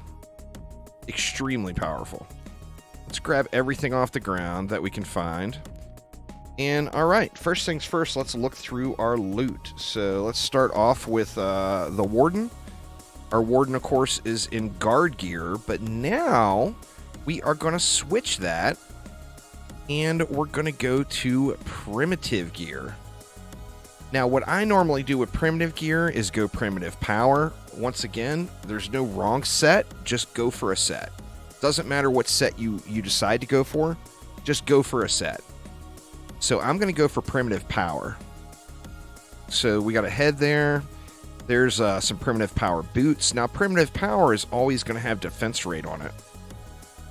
We got a set of gloves. This is coming together nicely. We need a chest. No. Plague defense. No. Yay. Primitive power. So we've got a basic set. Let's go ahead and trash everything else. Now, here I actually want to take a look at the accessories. There's one more defense rate. I'm going to equip that. And we are good to go on our Warden. Now, we do want to make some changes to our stats here. So, I want to take our points out. I want to get everything out that's currently applied. And I'm going to switch everything into range. Range is a big, big deal. Yeah, all heroes are free. Range is a big deal on the Wisp, and the Wisp is what we're going to be using. So our Warden is now looking Wispalicious. Now let's get our EV squared away. We'll take a look at the Miner set and see what we got. Oh, we got a blue piece that we can't use yet. Let's go ahead and lock that piece just for later. That piece I'm not going to bother locking. See, that one's not as good. That one's not as good. We put together a pretty good set. See, there's one PowerPoint. I mean, we'll take it, right? 3 power, 2 power. Do I have a dud piece? My gloves are my dud piece. That's not as good. That's not as good. All right, and then we're just going to sell everything else. Now, on the EV, of course, we're all power all day. So all power all day on the EV. Now, what else? Well, we got our Rogue to take a look at. See, we got a little better Malicious Might piece. Very nice there. We got another better Malicious Might piece. Yet another better Malicious Might piece. We still don't have a chest yet. That's all right. Let's just scrap everything else. Now, for the Rogue, I do want to look at weapons. The main thing there is make sure that you have a different element on your main hand and your offhand. So, like, I could go with an electric sword. Or no, that one's too high level. Let's find something I can use. Here's an axe. We can go with an electric axe. That's Inspired Assault. Now, if we're super... Or no, that one's level 34. Dang it, I can't use it either. Where's something I can use? Let's see. Fire. Deadly Training Sword. That one's 27. Looks like we're going to have to go with some gray pieces for the weapons. So let's go... we'll go with a Fire Etherean Champion. Now we're going to want to find an Etherean Champion ranged weapon to use. Or we're going to want to change our main weapon. Looks like they're all wanting to be... no, that's another sword. Looks like they're wanting to go Inspired Assault. So let's find an Inspired Assault sword instead. Let's see. An Inspired Assault sword that is usable. There's one. Let's go with that. Now... we're going to trash everything else. So here I'm going to use the hotkeys to sell all. So we're going to trash all those other weapons. And we are looking good. We want all of our points on the Rogue right into attack. And then now let's look at the build. So first thing we want to do is we want to free up some DU. Now what are we going to want to add in here? We're going to want to add in a buff beam, and we're going to add in some wisps. So the Wisp is going to cost what? The Wisp is going to cost us 4? Yeah, 4 defense units. The buff beam is going to be a minimum of 3. But let's start selling stuff off. Actually, you know what? Let's get rid of it all. Let's get rid of it all. The proton beams are still quite powerful at this stage. But I'm just going to go with a full-on conversion here. And we'll convert this entire run over to a hopefully more powerful setup. Now, the first thing we want to do, we don't have any crowd control, right? Let's get some crowd control. So, ensnare aura on every lane.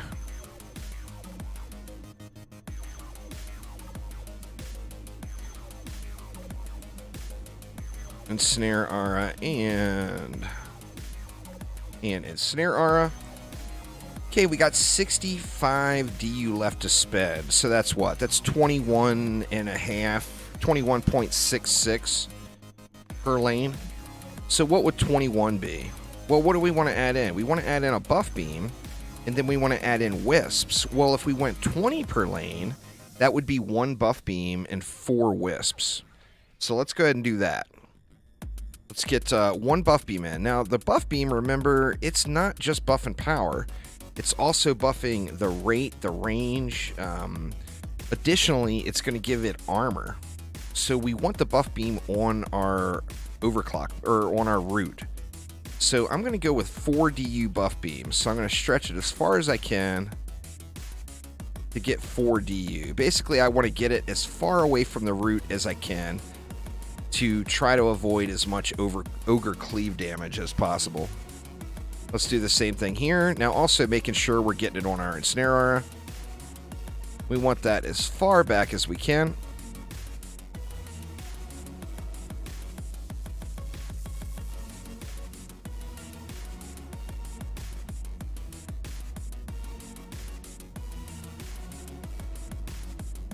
Right there. And now we can start doing up some wisps. So how do we want our wisps? Well, we want them as far away from the root as we can, because remember, there's going to be ogres cleaving on it. So let's go something like this. We'll put 4 wisps as far away as we can from that wall. Let's do the same thing here.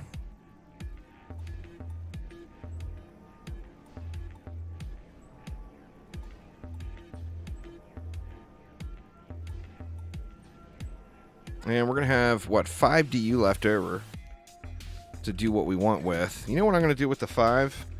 Over here, I'm going to make this buff beam a little bit longer.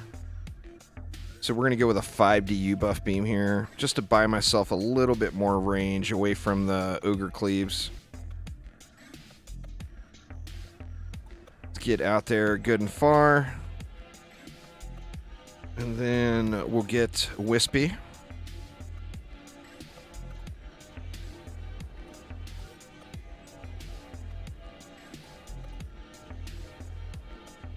Okay, we actually got 8 left, so we'll make this one a strong lane, actually.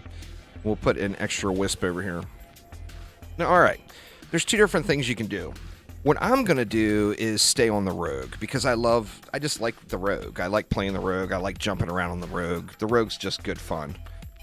So I'm going to stay on the rogue. However, remember that our main damage now is the wisp, and if we want the wisp to be as powerful as possible, we would want to play active on the Warden and try to stay in Wrath mode as long as we can. And it's a raw damage increase for the Wisp. However, for right at the moment, I am going to rogue it up. Now, if we take a look, our Wisps have awful, god-awful, terabad range. So our first priority is upgrade the Wisps. Now, by upgrading the Wisps, they get a silly, silly amount of range value. In fact, I'm going to go ahead and give them all 2.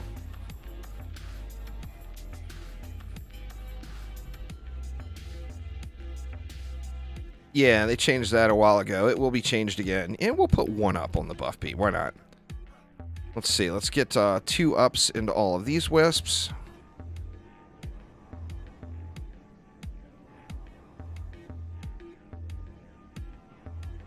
And then 1 up on the buff beam. Actually, we're probably going to be able to do more than that.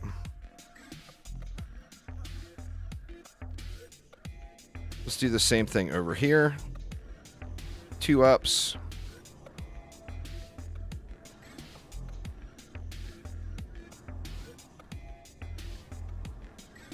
Actually, no, we got a ton left. Let's make this one a really strong lane.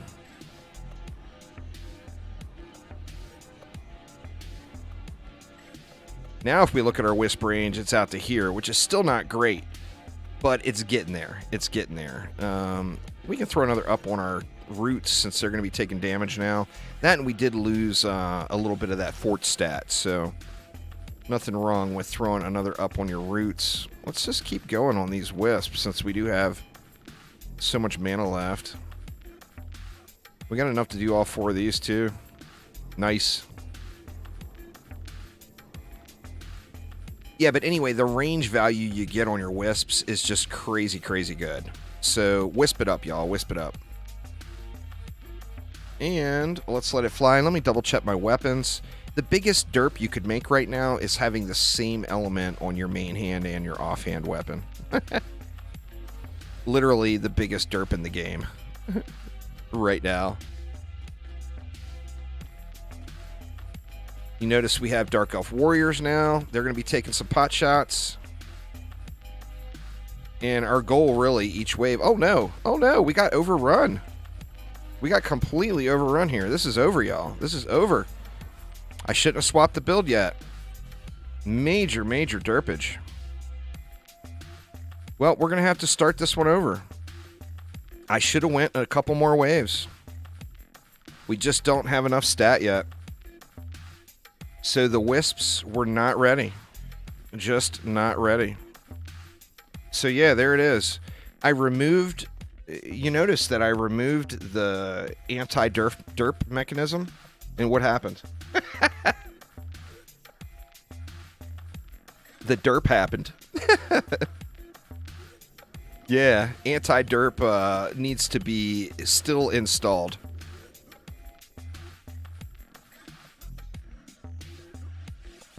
It's the 24th is when it's launching. So, yeah. So, anyway, we got to stick with the protons longer. Actually, now we're level 20 already. What was that? What wave was that? That was wave 9. So, wave 9, the Dark Elf Warriors come. And I think it's going to be in the best interest to stick with the protons until we get over the hump there. Maybe even like to wave 10 or 11. So, sadly, that was a big facepalm there. But it wasn't ready yet. It just wasn't ready. So we should steamroll these starter waves now. In fact, do I have... Or I never sold the weapons off today. Let me see. Let's get rid of the weapons. See what else I've got sitting here. Ancient stuff. Did I not use ancient stuff on anyone?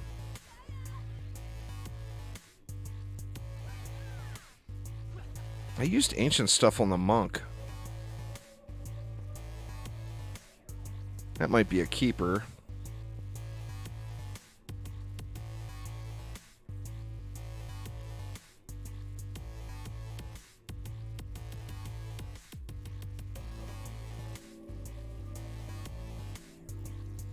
Inspired defense.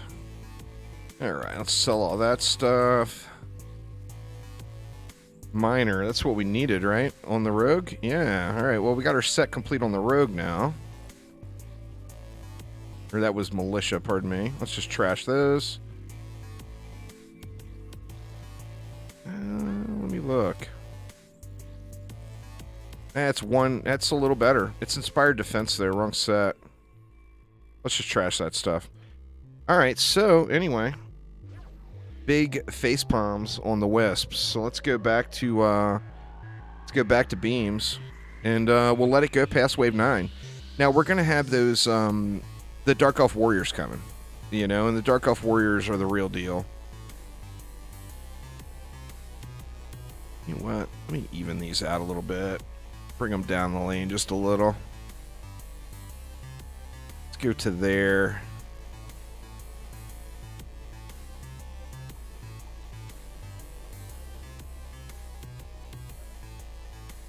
Yeah, you don't want to start at an advanced wave until you're well past, like, I mean, wave 10 is even pretty early. Like, you'd want to start at, like, maybe wave 12.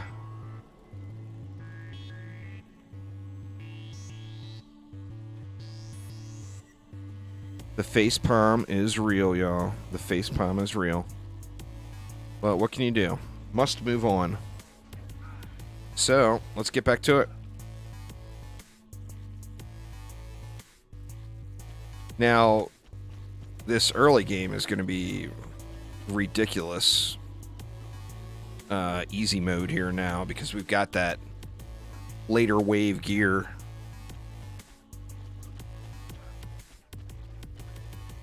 Yeah, but building when you've got no power, being able to build the full map right out of the stretch. I mean, you saw what happened with me with upgrades.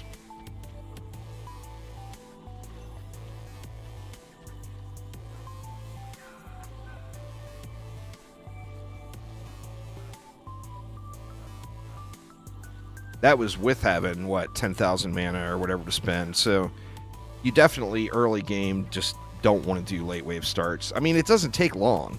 Like, one completion and you can start on wave 23. You know, it doesn't take much to get you there.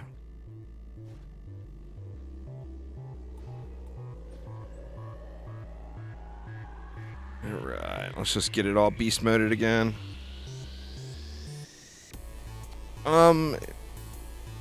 Really a boss fight. When you get to your first boss fight is a good time to go ahead and spend a little bit on a weapon. I mean, of course, even then, it's optional. You don't have to. But it's going to make the boss just melt if you do.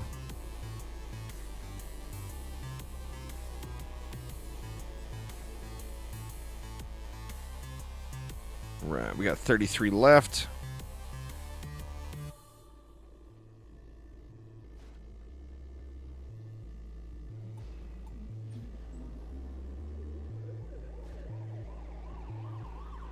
We're not going to be able to get it all built, but we'll be able to get a nice chunk of it built.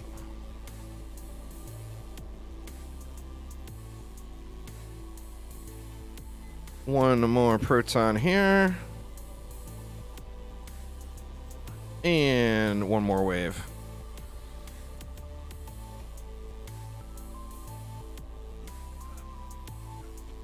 Proton beams are stronger than wisps.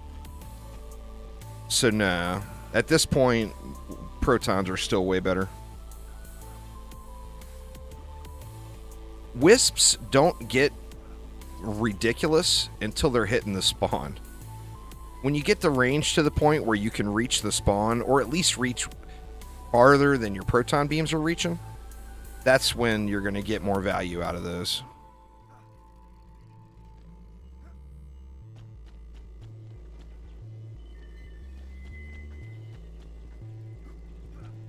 I mean, I could have done a hybrid build on that last run, and it probably would have been better since my wisps weren't quite ready yet.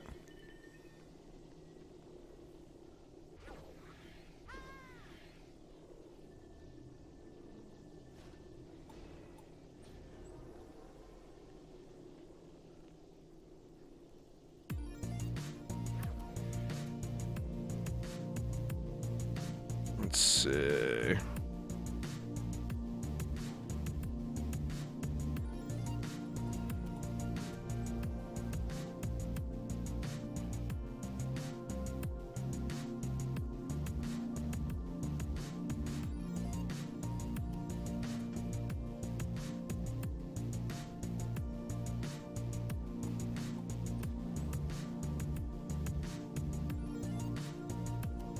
A little bit off here. What do we need? We need 2 DU left. So here we can only go 4.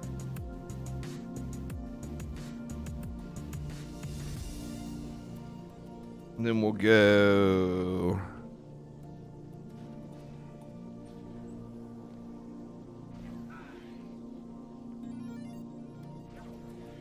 We'll go with the Reflect Deliciousness here. And we can basically just AFK until wave 9.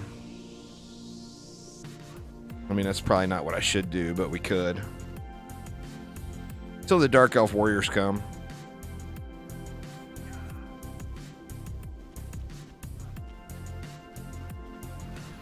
Oh, that's all right. It doesn't matter. We're still going to beat the wave. Yeah, the session browser thing just needs to happen. There's updates coming there, Blackbeard. The game is already dead. It's being revitalized now. So you got two choices. You can say, I'm sick of it and I can move along. Or you can be hopeful and hope that they implement something good. That's your two choices. So you just make a decision. You know, do you want to be done with it and move along? There's nothing wrong with that. Do your thing. Or do you want to be optimistic and hope that something's going to come because you want to continue to play the game? If you don't want to continue playing it, that's not a wrong answer. Everybody gets to their end point in every game at some point, right? That's just how it goes. This is not the first game any of us have played, and it's not going to be the last game any of us play, you know?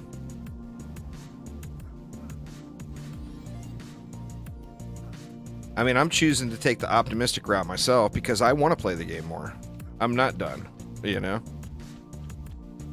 2,000 hours was not enough for me. I want more money. I'm their harshest critic, Scotticus. A lot of people don't realize that.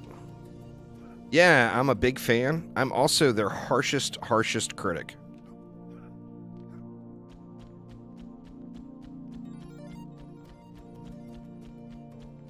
That's not the statement I said, Blackbird. I said it's not the first game any of us have played, and it won't be the last. So, don't misquote. Because it's not. I mean, it may be the first game some of y'all played, but I doubt that. I seriously doubt that. Taking breaks is always a good thing in every game. I haven't played Warframe in about a year, and last night everybody got me all worked up in Warframe. I ended up being in Warframe for like 5 hours last night. Breaks always revitalizes the energy, you know? And change is good. There's going to be major changes upcoming. So, if you're a person that doesn't like change, you know, I know that you are there, Scotticus, but for the people out there that don't like change, bad news for you. Change is needed. And change is coming. I hope so too, Tardum. I hope so too. That would be a glorious thing, right?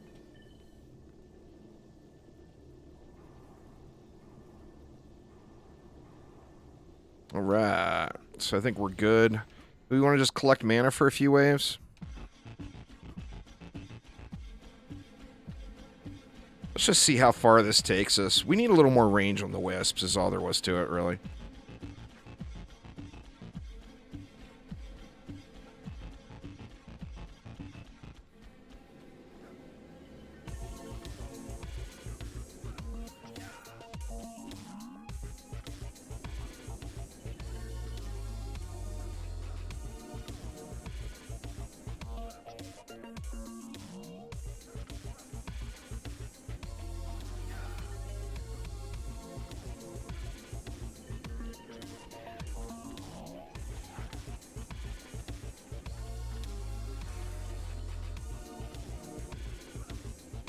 Of course, I had to go and take damage again and lose my untouchable.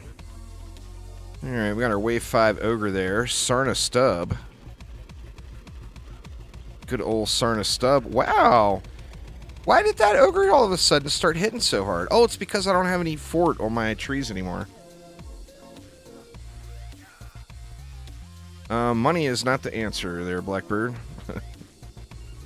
Unless you bought the company and made the right decisions.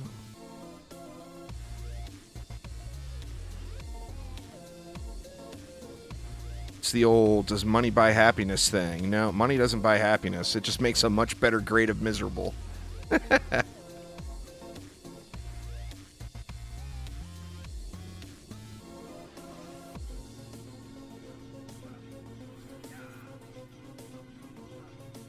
Super early game. The mage towers or apprentice towers, when you're early in game and just starting off, don't have enough defense rate to be super effective. So yeah, early game, the proton beams are the stuff. The stuff.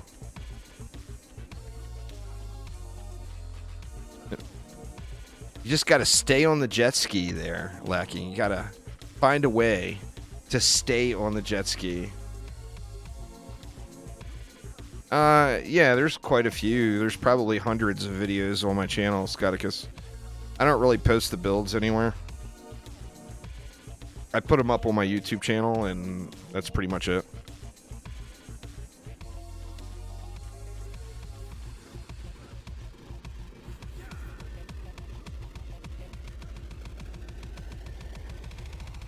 You can get away with most things in the game with the exact same build.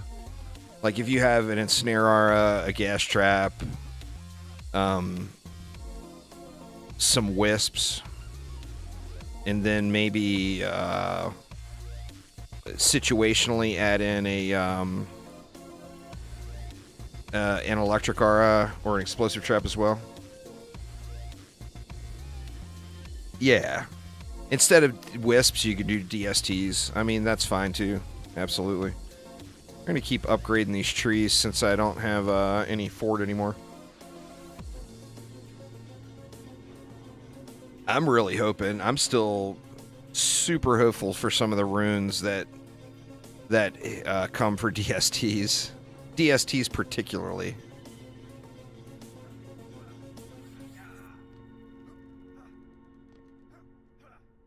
What made people quit is seeing DD2 come out. I have no clue what you're referring to, but it makes zero sense at all.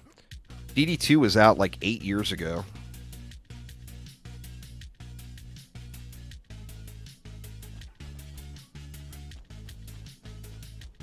DD2 was out at least 6 years before anyone even thought of chromatic. So yeah, that makes zero sense.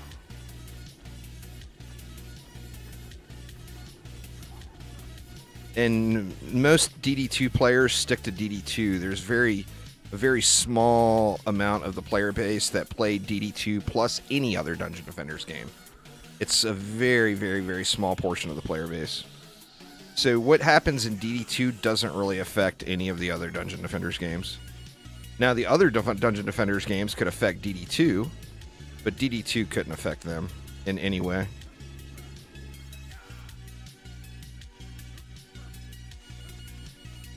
Right, we're going to have to get a repair going here. Now, the challenge here, Wave 9, is going to be these Dark Elf Warriors are going to have to be dead.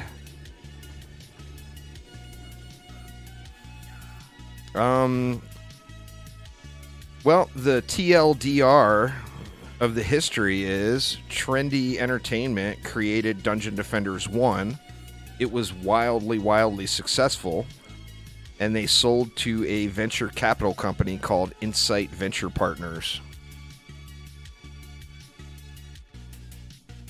Insight Venture Partners created Dungeon Defenders Eternity and Dungeon Defenders 2, and then Dungeon Defenders 2 was failing terribly, and they were about to shelf the game. I'll use that word, since that was the exact word that was used by the powers that be. And rather than have the game shelved, Augie, who was the original CEO of Trendy Entertainment, bought back the rights to Dungeon Defenders and formed Chromatic Games and created Dungeon Defenders Awaken, and now Dungeon Defenders Going Rogue. That would be the TLDR. So Dungeon Defenders 2 was created by a bank, basically. Dungeon Defenders 1 was created by the original creators of the franchise. And then Dungeon Defenders Awakened is one of the original founders of the franchise who bought the company back.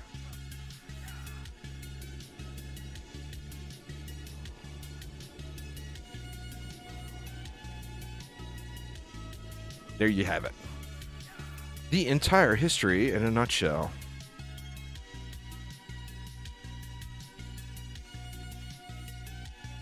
Yeah, same thing with me.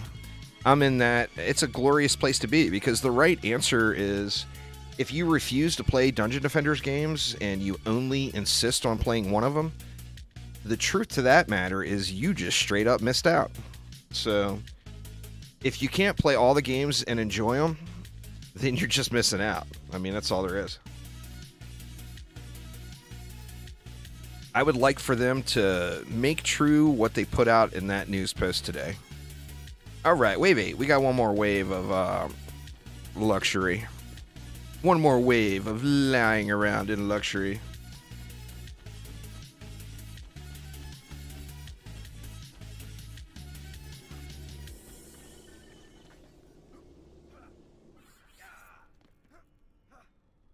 DDA is closer to DD1 than it is to DD2.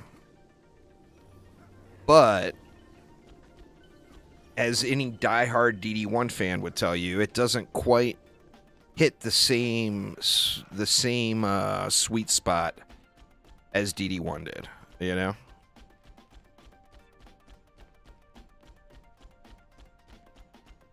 Exclamation news there, James. We'll get you a link to the full write-up. I'll be putting out a video tomorrow on it. Tomorrow morning. I would have it out today, but I wanted to get this stream done. Keep that ogre stunned up in the beams if possible. And then let's keep that wall repaired. Ruby the Destroyer. Oh, man. Watch out for Ruby. She crazy.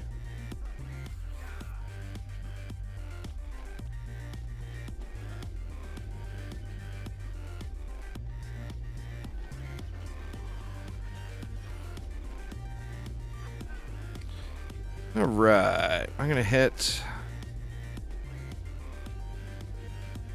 Or I can't hit the trees again. I think I'm just going to save mana at this point for when the proper rebuild happens.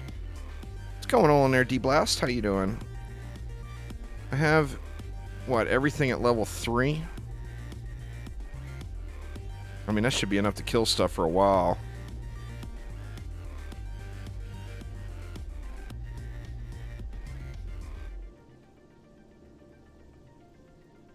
Yep, did I get this wall? Oh no! Sacred Cow, what's going on? What's going on? Let me double check this wall. You can play online with friends at the moment. The browser will be coming back. It's in the news article. Exclamation news, read it over. Lots of good stuff. I went over it all at the beginning of the stream, and I'll be going over it all again tomorrow. So, if you want the info prior to then, exclamation news will get it for you. All right, so here come the Delphs. What do we need to do? Well, I tell you what we can do, just to buy a little bit more time. We can take the points that we gained and throw them into Fort, just to get a little bit more wall health. We can take our EV's points and throw them into power, just to get a little more power. And then we could take our Rogueliciousness's points and throw them into attack to get a little bit more pew. And we got to watch out. We got to kill the Dark Elf Warriors before the ogres come out. That's the deal. Delphs must die.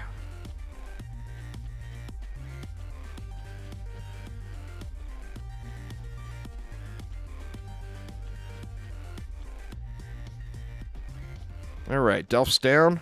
I might want to do a quick wall check here. Okay, they didn't destroy that too bad. Or that. Andrew, what's up, man? How you doing? And let's just wait for the ogre.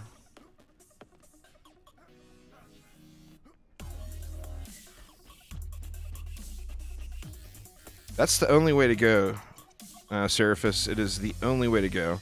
Every game you play, the second it's no longer fun, it's time to move on.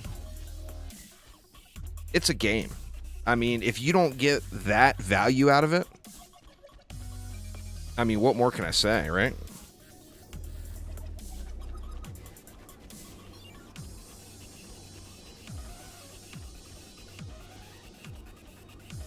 The whole point of a video game, for most people, is to get some sort of escape, you know?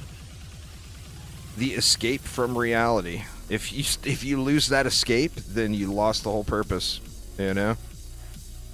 Gots to have it. Gots to have it. Alright, let's just let this fly for a couple more waves, because this is super powerful right now. And we'll collect up a bunch. Oh, it just happened today, Sacred Cow, so it's fresh. Fresh off the presses.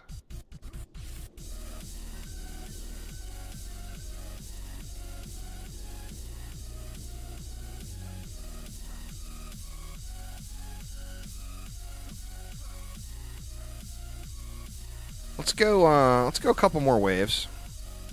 Once again, Delphs must die. It's the name of the game.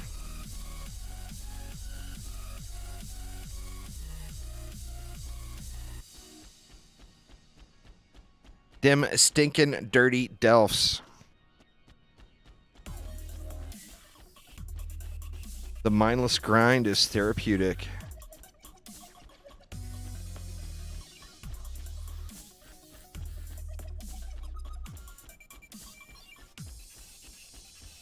I'm not really sure what you mean there, Albo.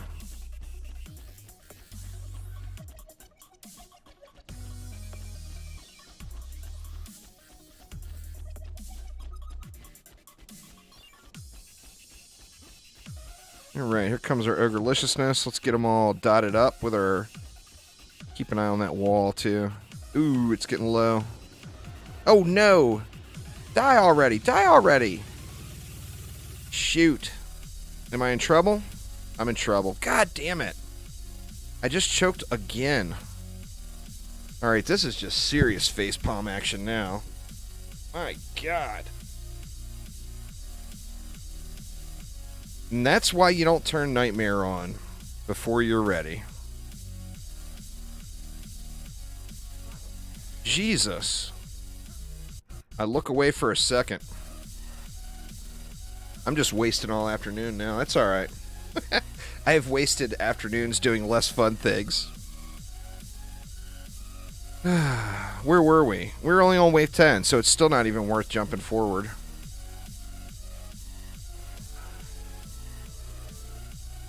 Jesus.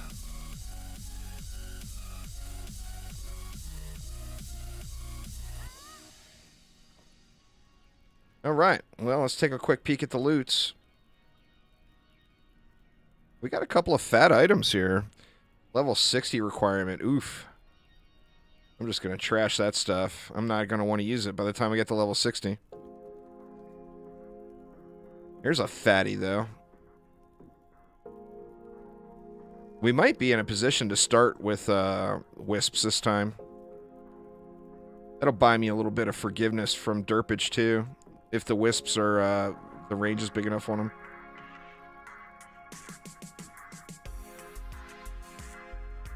I think we good. Let's just scrap all this stuff.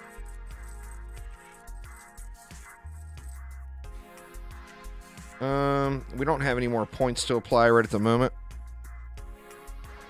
Take a look at our Robo Hotness. I think I'll keep that. We got a little upgrade there. We got a little upgrade there. A couple of little baby upgrades in here, huh? Trash all that stuff. Then what? We had the monk. The monk is in ancient gear. That we might want to keep.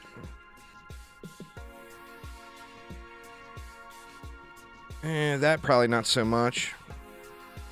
You know what? I'll keep them for the moment anyway. We can trash them later.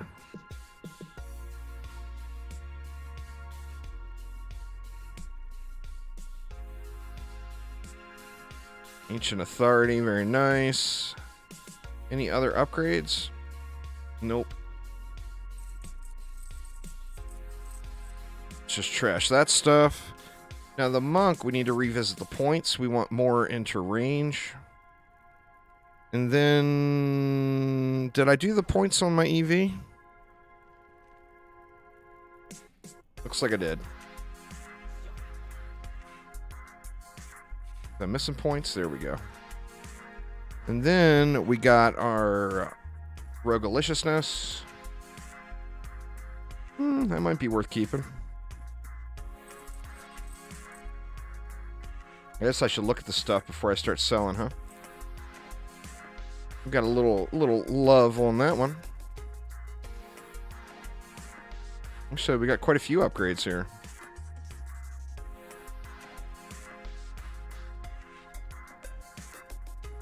Right, let's sell the rest of that.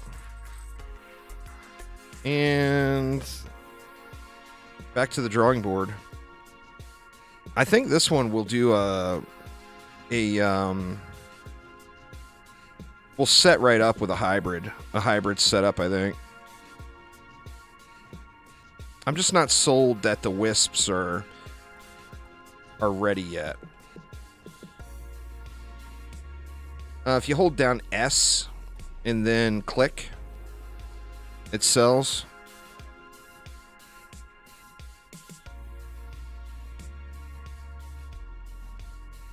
Loot, and loot, Andrew.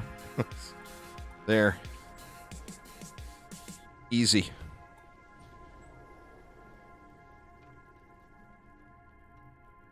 DDA, DD2 doesn't have loot. DD2 has a bunch of handbags to hold your shards and mods. The loot is meaningless.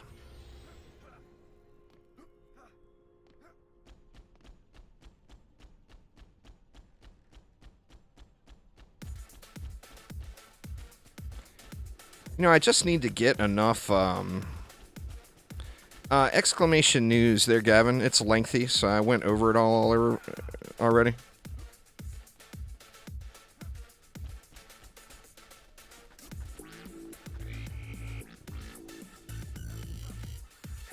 You know, I don't even think I'm going to do a hybrid build. I think I'm going to go right for wisps now. But I need to have enough mana to build them already. So we'll just go with two protons per lane until we get enough mana to build it out.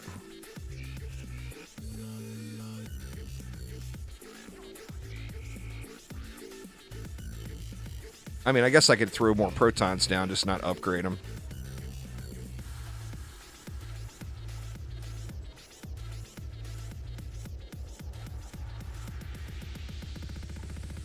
The wisps really need at least one upgrade, is the thing. Just throwing the wisps down without an upgrade is just not wonderful.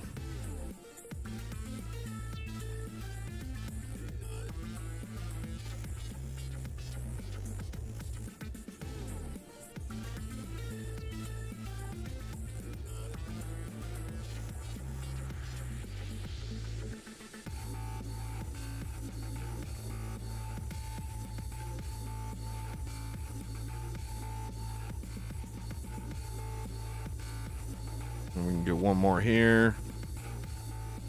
I mean, I think that will buy us quite a few waves. I kind of want to get the other 10 DU spent there for the XP. Just face palms all day here, huh? Crazy, crazy, crazy. Hopefully we can get through it this time. I just gotta pay attention. That's one of the struggles when you've played too much Dungeon Defenders. Is you get way too overconfident. Just don't even look. There ain't no need to look at what's going on until you see that there's an ogre about to smash your wall and you jump directly into his snot ball. It's gonna look even better if they get those lighting changes and all in from going rogue. Those things look ridiculously good. Oh, shoot. I should have built the other 10 DU. That's all right. That's all right.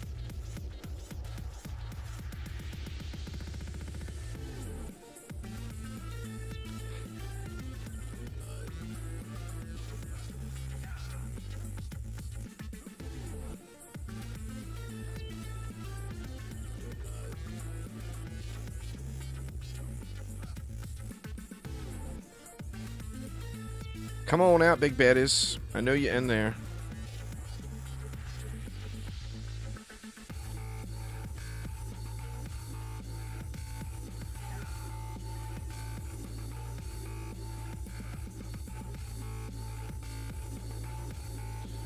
Alright. Do we want to do it now? I only got 1,500. I feel like I should go... Oops, sorry. Smacking the mic stand. I think I should go one more wave. Oh, you know what? Why on earth did I not toggle hardcore off? I could have saved that last run if I didn't have hardcore on. Actually, I could have saved all the runs if I didn't have hardcore on.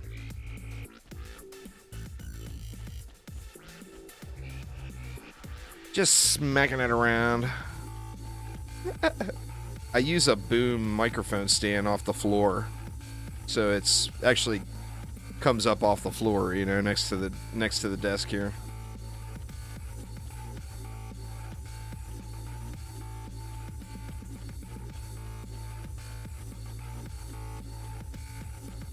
Theoden! What's going on, Theoden? How you doing, man? Missed you yesterday. We got some going rogue. Well, we got one going rogue completion in a group. I had a spot for you, Theoden.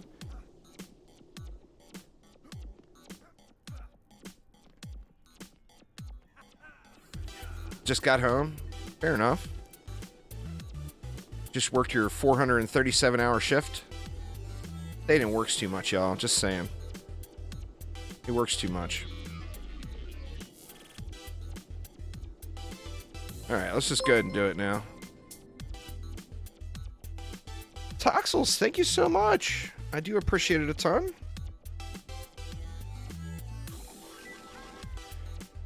Oops, why did I sell the roots? Actually, you know what? Let's move the build back.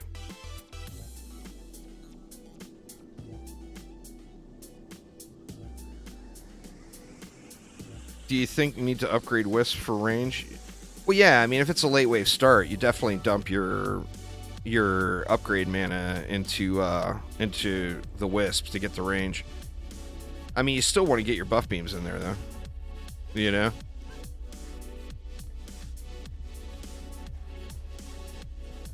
This gives us way better reflect beam protection against the ogres here.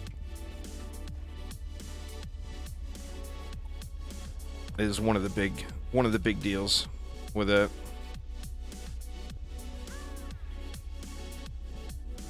Plus, we can do one big ol' enchilada here with the wisps. One big ol' enchilada. Now, these roots won't be protected, of course. From, or with a buff beam, that is.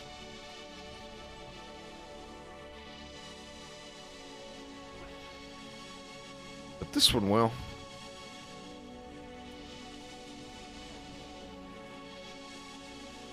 Gonna have to do some spraying here, but doing it before the ogres come, or before the Dark Elf Warriors come.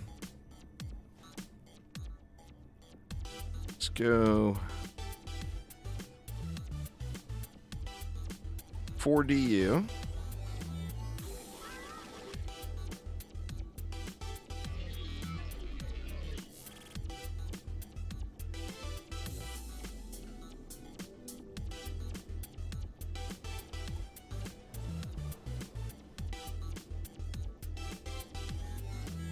This is actually the original Dryad from DD2. When DD2 first was being developed, the Dryad was actually in the game. And then they redid the Dryad into its current version as part of that Terraria crossover. But in the original game, this was the Dryad. So this is the reimagined Dryad from DD2.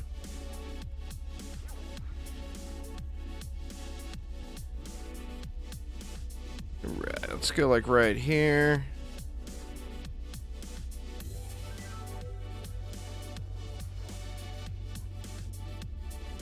Yeah, the Dryad never made it to the launched version of DD2. It was in the MOBA. And that was the look. That was the kind of the character model. She was like Wasp Girl. Or whatever you want to call that.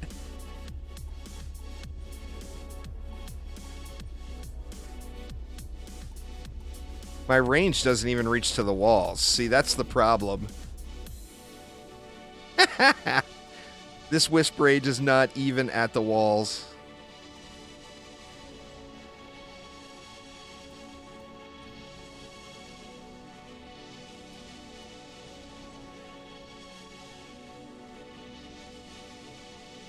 Let's see. Let's do this. Shoot. I knew I was going to do that.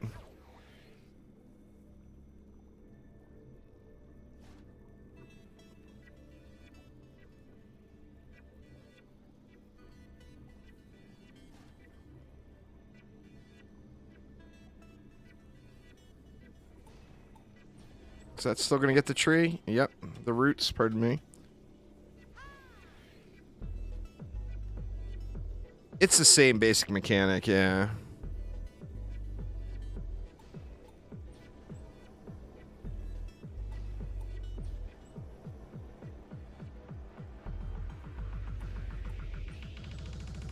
Alright, we got one more reflect beam. We'll throw that across the mid here.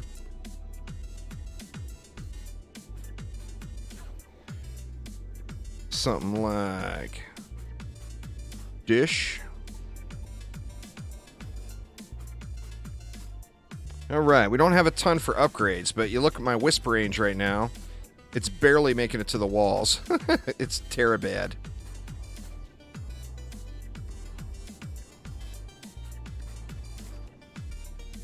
So this wave is gonna be a struggle. That's where the benefit would be if you did decide to go a hybrid, is you're still gonna have, like if you still had 2 proton beams out there, the proton beams could get their licks in until you get your Wisps upgraded.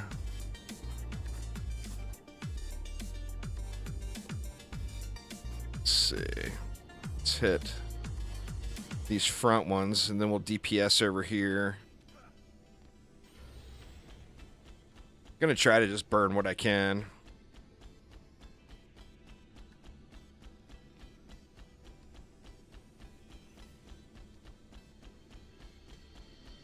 Try to get as many of these guys dotted up as possible.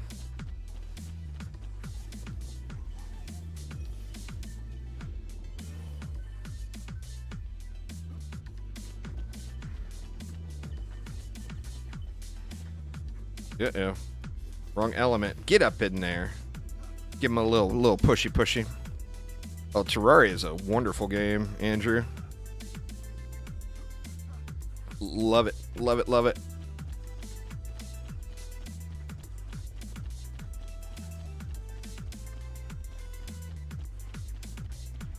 Nope, we got 2 more just outside of range. There we go.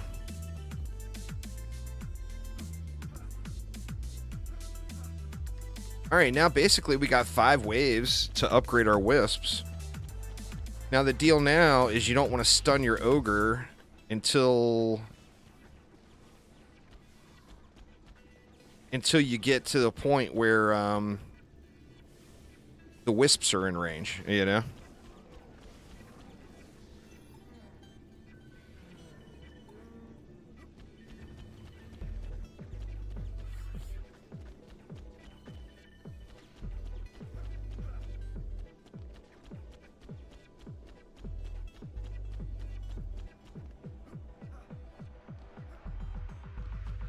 Terraria is just one of those games that just went really well with mods. I mean, think about Minecraft. You know, look at what mods did for Minecraft.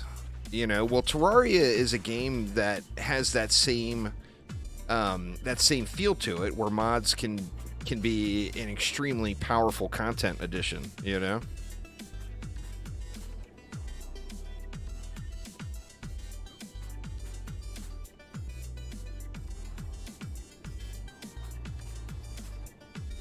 We got all these up to 3. Let's get some ups over here. Get a little bit more range. Of course, the more I upgrade, the better off they'll be. And we out of juice. Dang it.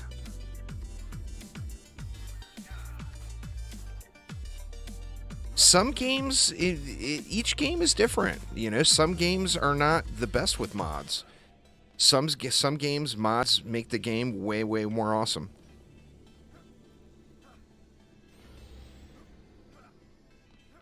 Desperate need of range. Hopefully I get some fat loot here. That'll get me through the end of this one.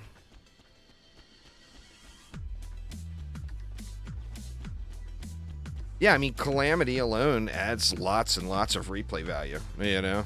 No doubt there.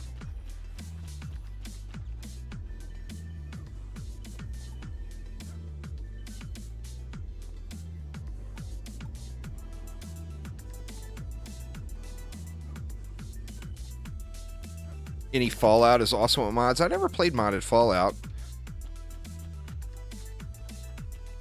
Then you get games like, say, Dungeon Defenders 1, where there are mods that are awesome.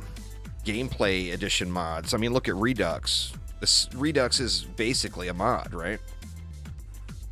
I mean, it's a pretty damn big one, obviously. Like Calamity styled of a mod. But you got that benefit, but then you also have the majority of the mods out there are just cheap mods, you know? And then that's the cheap mods, of course, is what ruins things.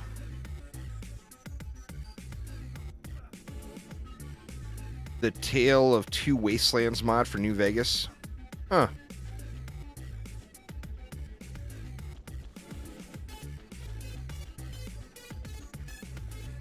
Oh, DD1 is heavily modded.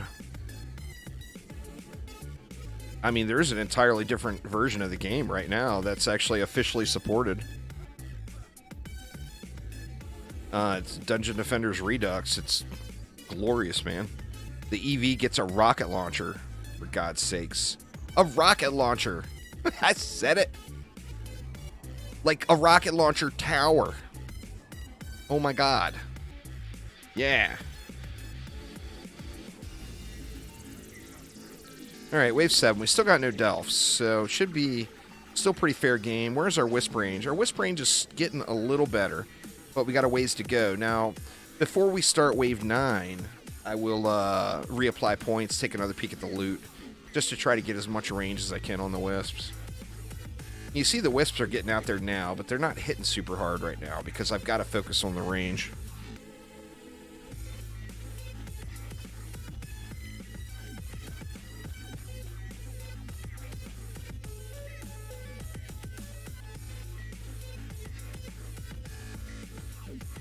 I am curious why they chose that name.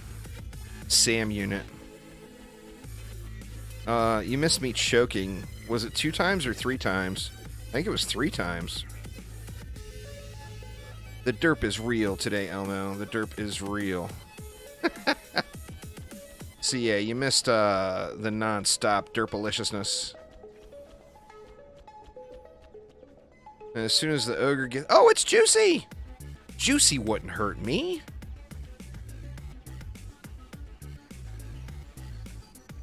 Juicy wouldn't even think about hurting me.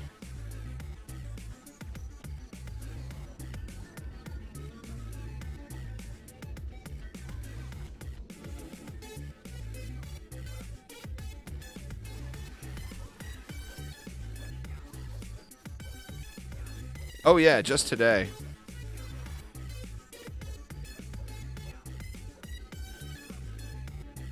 Started off with the coffee derp first. Oh yeah, I do that all the time. I'm so fond of my coffee, and I constantly neglect it. Constantly neglect it.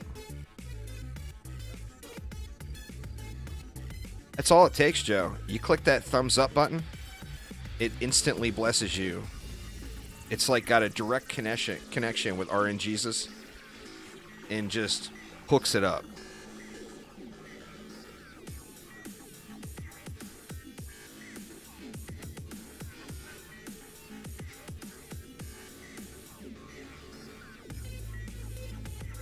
All right, we got a bunch of mana. Let's, oh, we can't upgrade any further, can we? I think we may have our wisps as far as they'll go. Not yet, but they're close.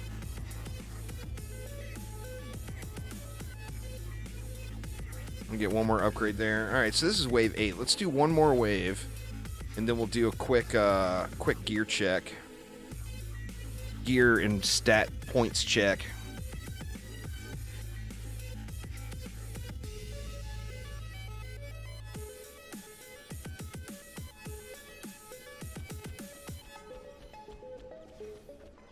Hoping I got a better weapon laying around. Looks like the wisps are doing way better at the clearing, though. I mean, they're putting out nice damage. 2,700 per whack.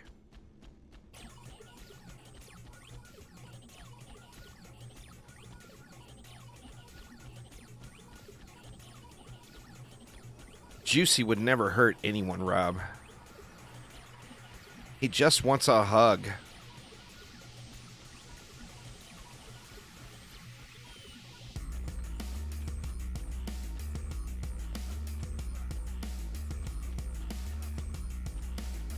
Oh yeah, our range is doing way better now. A little bit more and we'll be in a sweet spot.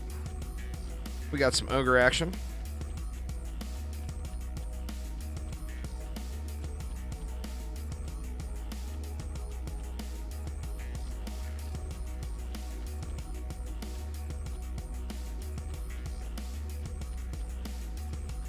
Wisps are engaged. I'm going to throw the stun. Keep the other dots going on him, though.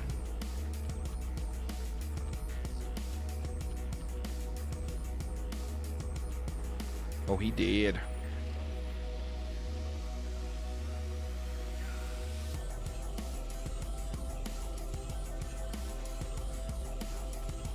Oh, yeah. The progression is the best part of every game.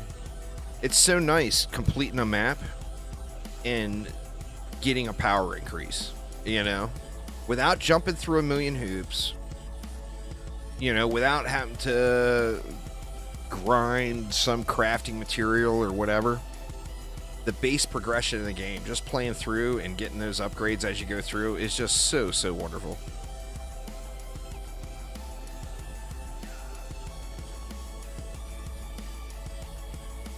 These are feeling way better now, y'all. I think this may be the one. This may be the one.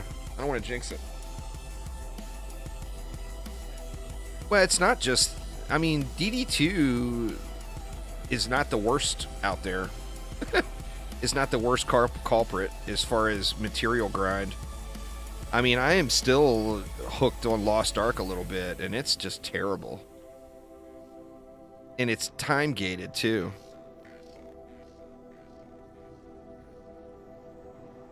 DD2 doesn't really have loot. I mean, it tries to in Embermount.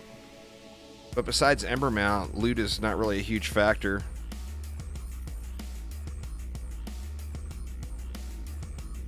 Shards and mods, you know? It's a free-to-play game. The grind is real in Lost Ark. There's no doubt there. Alright, so let's do a quick gear check here. Let's see what's in the box. If there's any fatness laying around here. Let's grab whatever. And let's see here. So first off, let's throw all of the stats. I'm going to leave those points in fort. But you know what? I'm pulling them. Do I want to pull them? I'm going to pull out 2. I'll just go with 10 fort. And everything else is going into range. And then we are in 45. I mean, that's a hot item. I'll keep all that blue stuff. All right, 16 defense rate. Nope, nope, nope, nope. All right, no loot upgrades. There, anyway. Let's check the old EV. Get those points in.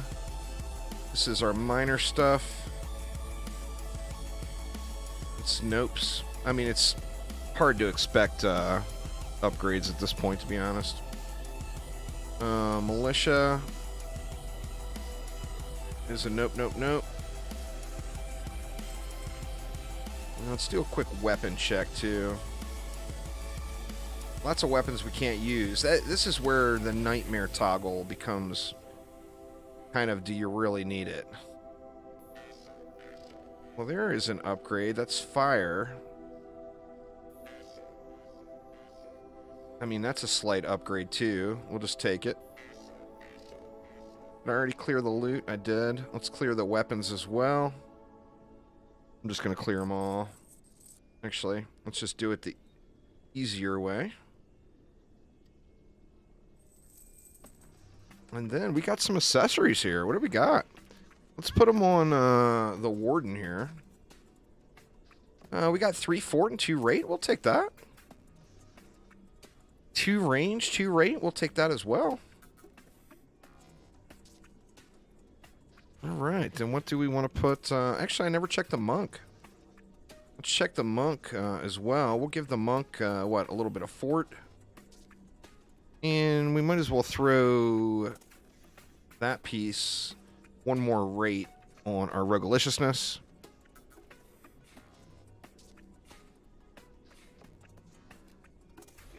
Go back to the monk here. This is our ancient gear. Ancient authority. No ups. That's alright. But, once again, we'll go into range. And I think we're good to go. Now, at this stage in the game, if you decided to upgrade your weapon, it's not a bad thing, because it's going to allow you to just burn the ogres down. However, you got to realize that you're going to only be using that weapon for probably like 1 map. So if you do upgrade it, you're kind of throwing the money away a little. Now what? I'm at 1.27 million. So, I mean, I could upgrade that a little. Oh, shoot. I picked the wrong weapon. See, I just got a raw damage reduction by going with the wrong set base. It's alright. We got to get a new one now.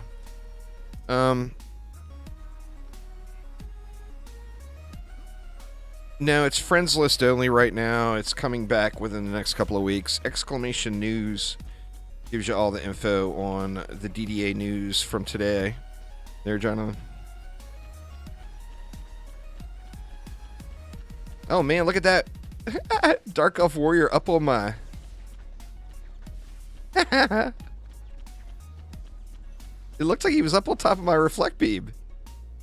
What kind of craziness is that?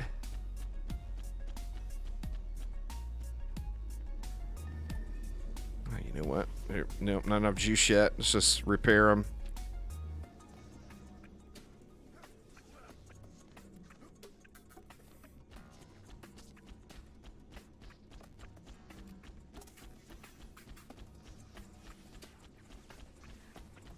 Oh yeah, the wisps are getting their shred factor. Yeah, this month, this little Juicy May Spectacular that I'm doing for the month of May is fresh accounts in DDA and in DD going rogue. And we'll see where I'm at by the end of the month.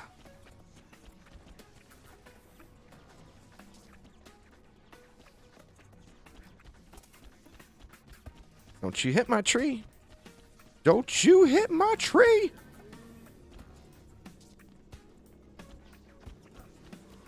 Deep down inside, even the most arrogant of players loves the news on the Dark Elves.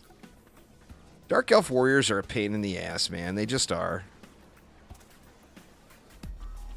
Even the snootiest of players love that news. Some may not admit it in public.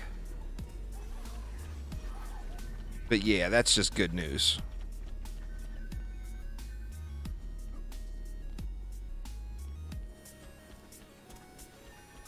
Yeah, I'm streaming every day, Wednesday through Sunday for the entire month of May. We're doing lots of giveaways. Exclamation giveaway in chat or exclamation Juicy May in chat. We got one giveaway that's going for the entire month. That's going to be a bunch of game copies of DDA and DD Going Rogue. And then additionally, we're going to have weekly cosmetic giveaways for DD2 and DDA.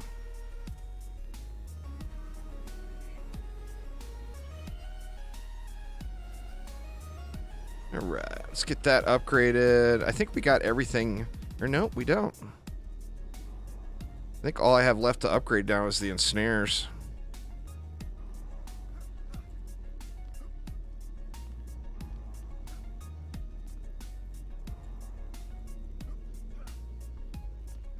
We'll go like every 3 or 4 levels and throw the points in range. Actually, I'm going to have to manage my inventory too, because you look at how much stuff is dropping.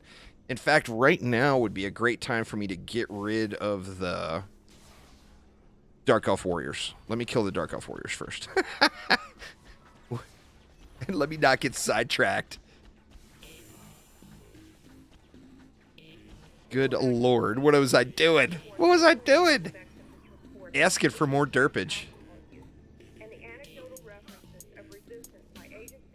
All right. Yeah, now would be a good time for me to look at my loot filter again and get rid of uncommon. I don't let the gray stuff auto sell now. I don't need it.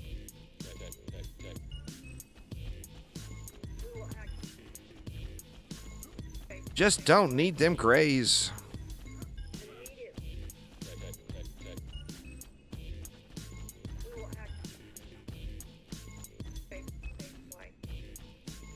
Don't be throwing your boogers at me.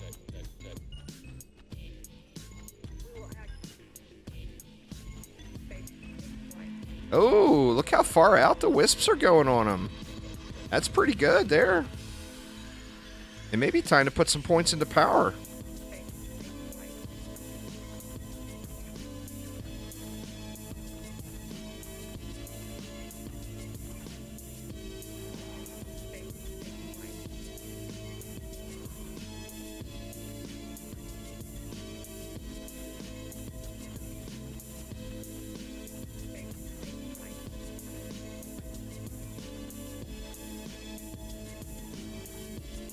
What's going on there, Briar? How you doing?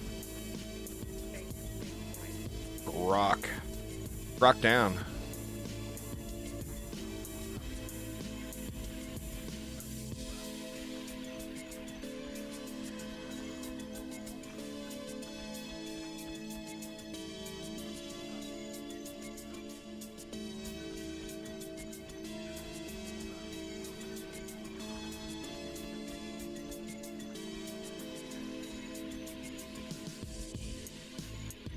Going good, man. Going good. Having a little fun playing some Dungeon Defenders Awakened. Pretty stoked about the news today. Stephen Lee, thank you once again. One of absolute longest time channel supporters. Thank you so much, man. Ooh, I never upgraded that buff beam. WTF, man.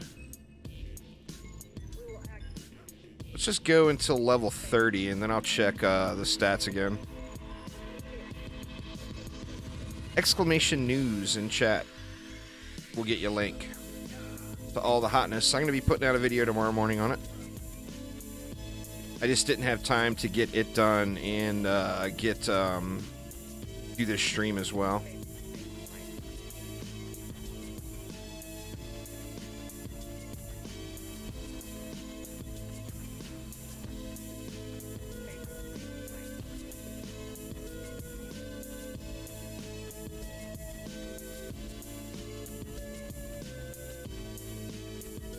Yeah, just may be time to put a little bit into power on these wisps.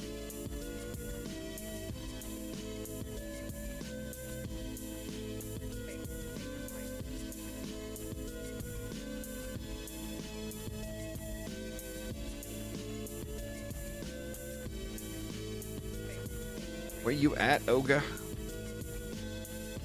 The Ogas is coming. The Ogas is coming. There it is. Where's the other one? Not out yet.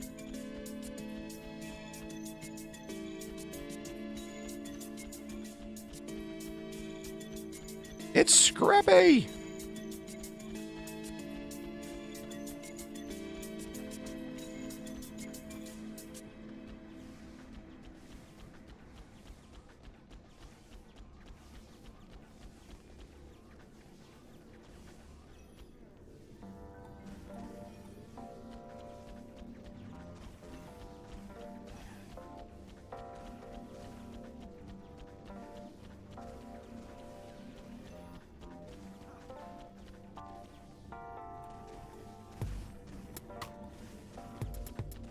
Oh, these guys are hammered down, huh?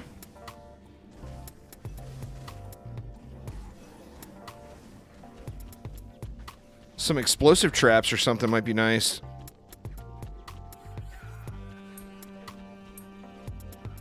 Nope, nothing else yet. Exclamation news in chat. We'll get you all the info of what's to come there, Delta.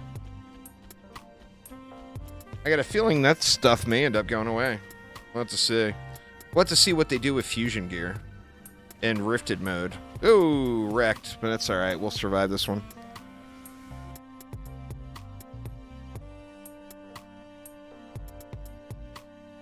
Yeah, I mean, a little more range certainly wouldn't hurt, right? A little more range would not hurt a bit.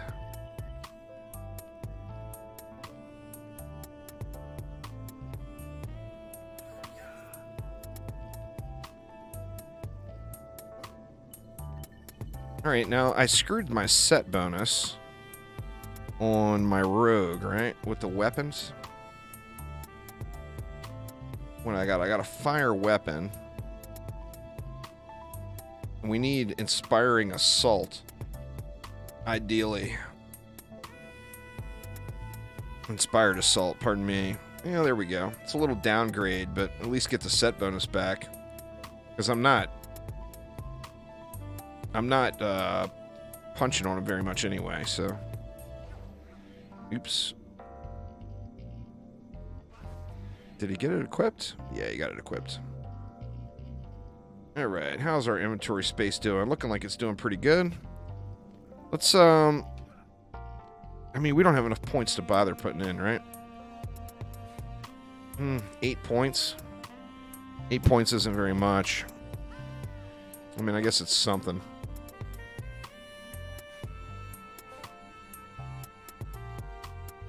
Now, another thing is we could sit on the Warden right now and get more power. So we wouldn't be able to intervene with the Dark Elf Warriors. I don't even have a weapon equipped. This is just the default weapon. But let's get the Dark Elf Warriors down. Okay, it looks like they're all down. Then we'll save up our mana again, repair the walls.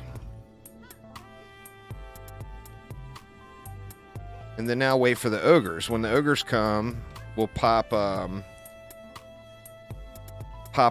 wisp buff as well. And you'll be able to see the difference. See, they're hitting for 4911 right now.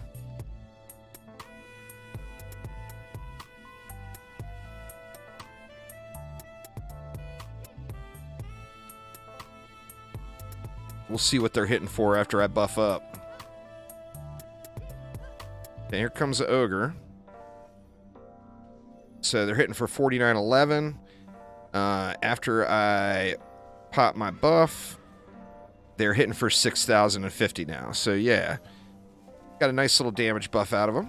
Now the downside is we're losing our hero DPS. But we're able to burn the ogre a little quicker.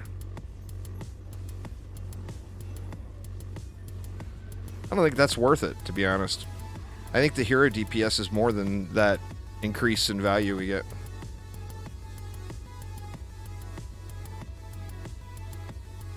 Get a little juice going here. Come on, juice.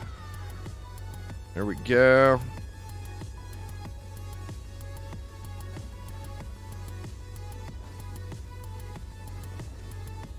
I think we're gonna be good. That didn't last very long, huh? I was out of juice. Well, we can sit here and spam repair this wall to eternity. And it's GG's. Yeah, at this stage, I don't think it's worth being on the Warden, to be honest.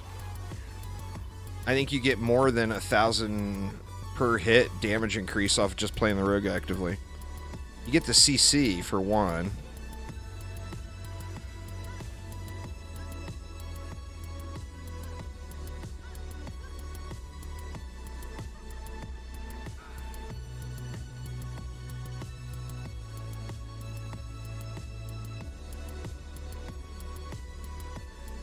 The lovely, lovely Wisp. Everything's upped. I don't know if we'll hit a high enough level to get another upgrade in, so there might be no point in me saving all this mana. Or collecting all this mana, I should say. We can make some meaner reflect beams. There we go. These bad boys are reflecting now. Look out.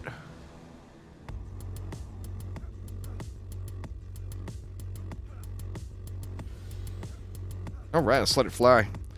Alright, Elmo, take it easy. Thanks for hanging out, man. Have a wonderful rest of your day.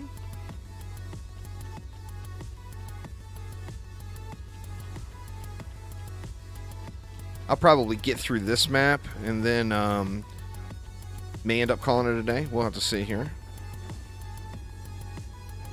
See how much time we got left. But next up, we would want to get Summit Insane unlocked. So we got to play through the entire Insane campaign. But we're going to be going into the Insane campaign with survival gear. And it's why I really think it's worth to play this one Ancient Mines survival. Now, obviously, I turned this into an all-day event with my derping. But if you don't derp and you pay attention, you only have to run this one time. And then you blast through the campaign, and you blast through it like, literally like it's nothing. You know? It's crazy, crazy. There's Sham. Get the stun on him here. The wall's getting beat up a little there. I'm going to want to give that a little attention here.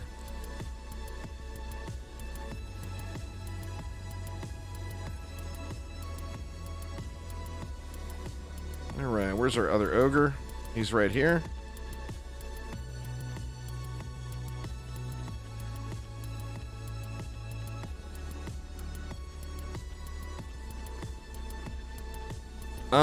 Well, do you know what a roguelike game is, or a roguelite game, Cloud9?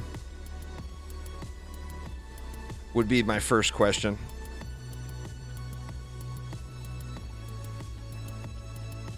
A lot of people don't. I'm not saying that in a disrespectful fashion at all. Just a lot of people have never played one.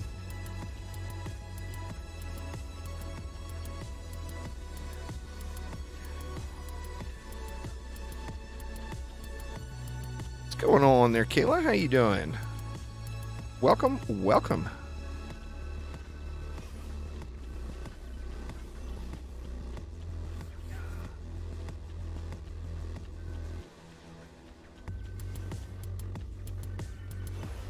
Oh, exploded. That's alright, we'll be okay. We will survive the rest of this wave, no problem.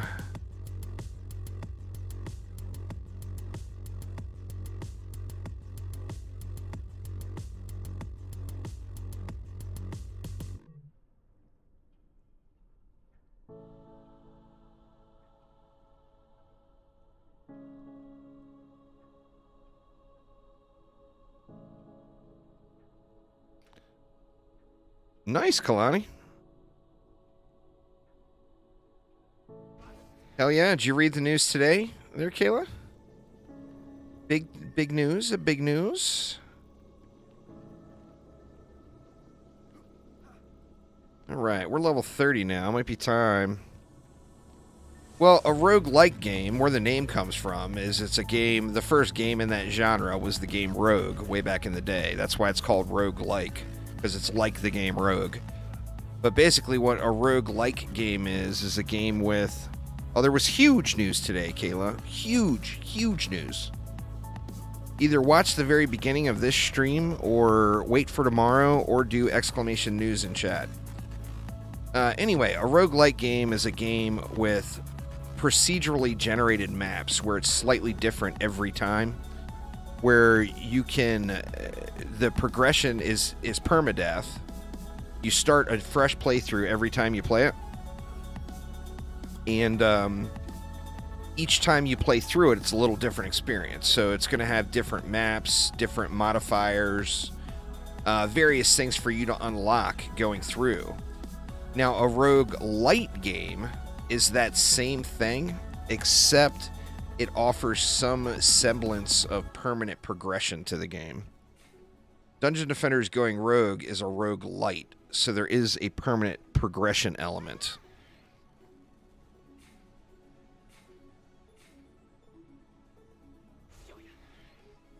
Hopefully that helps you understand. If not, just look at the stream from yesterday, or just Google, or just search Dungeon Defenders Going Rogue on YouTube. All right, let's see what we got. Oh, Inspired Defense. What a shame. Here's a increase, primitive power piece. We'll take it.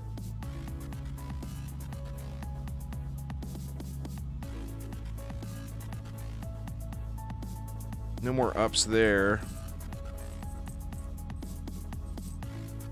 Oh, we did get our points in. What are we up to now? We're up to 90 range, so we're getting closer. Getting closer.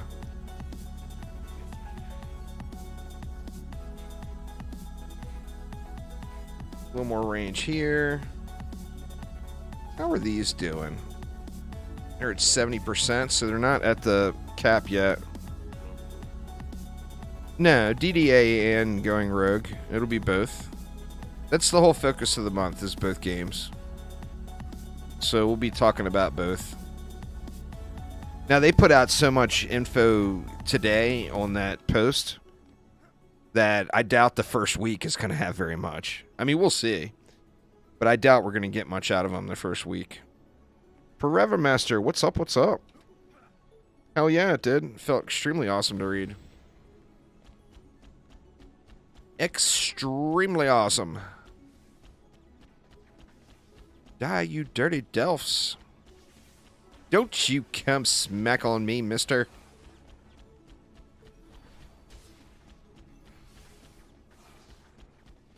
Feels like we even need a little AoE and hit the wall here, like some explosive traps or electric arrows or something. Or some gas traps to keep those enemies back for a minute or two.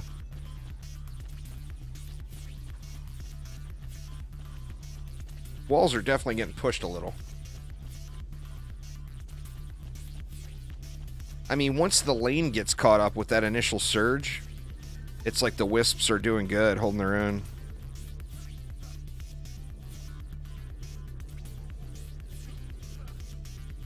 That would be something for you to suggest to them, Seraphis.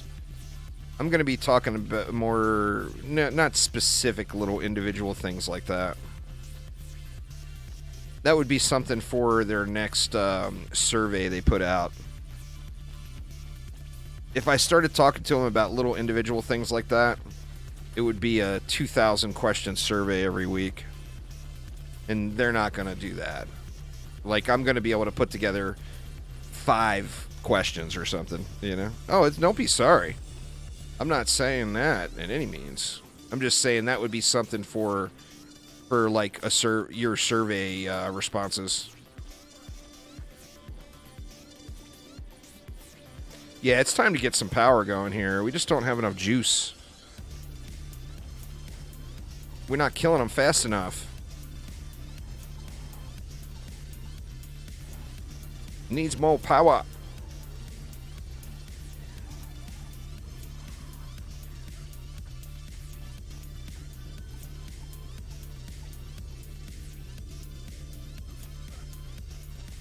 You found the row with yours? I haven't looked through them that deep yet. It's pretty extensive. I mean, it's all the survey responses.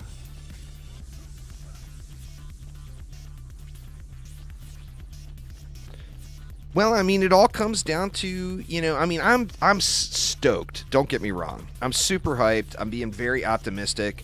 I'm not letting all the negative Nellies that showed up today bring me down. I'm loving that post, 100%.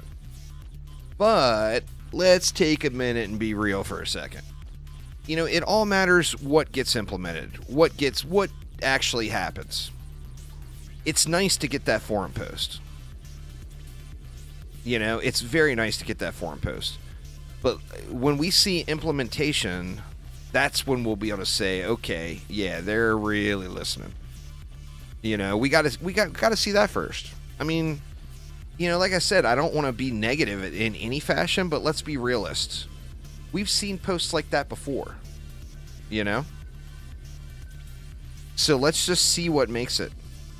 Hopefully all that stuff comes through and things go good, you know? But the proof is in the pudding, as they say. We wants to see the pudding.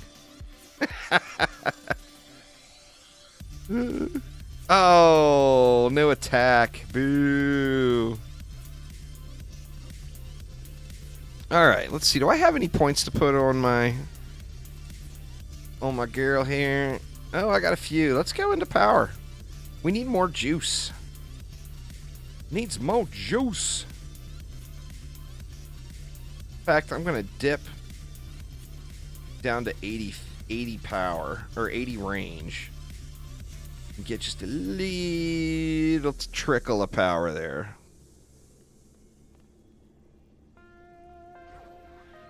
Did not make the cut. Their sacred cow.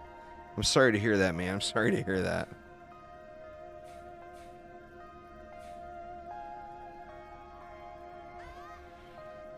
All right. Do we want to look at the gear again?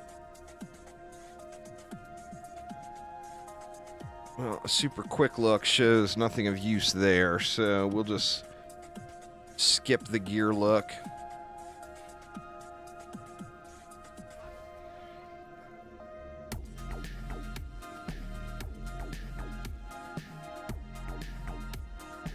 All right. I would love to get a better weapon.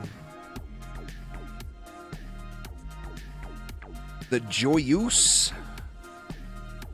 Man,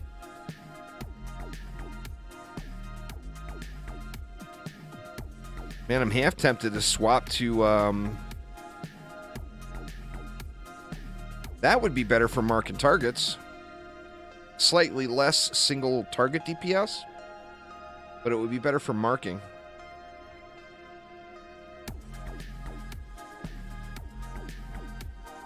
Yeah, let's go with it. Something different.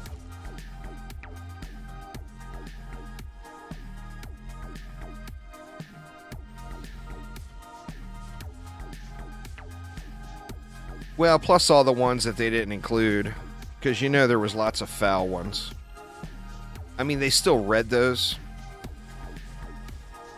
but the Dungeon Defenders community is full of very, very salty people. I mean, we all know it. They're a mod here to smack down our daily arrival of bots.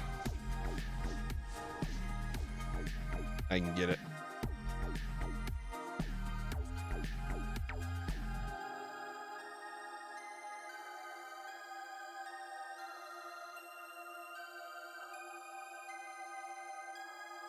Finally made it, huh? There we go. Congratulations, Rob. You are now a channel mod.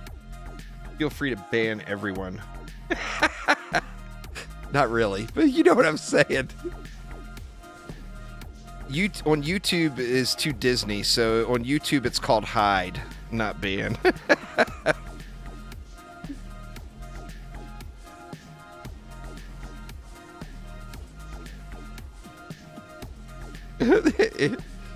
Oh, you know how they are, Aramir. They're waiting for the bad hammer to look away.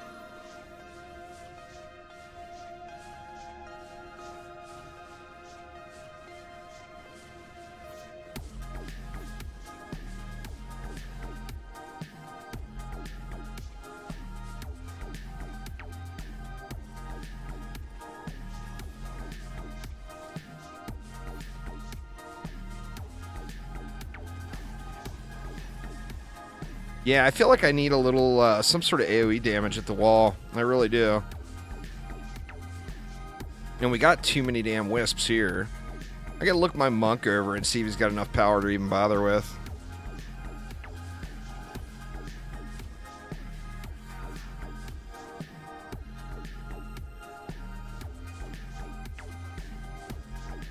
Did you see that, Andrew?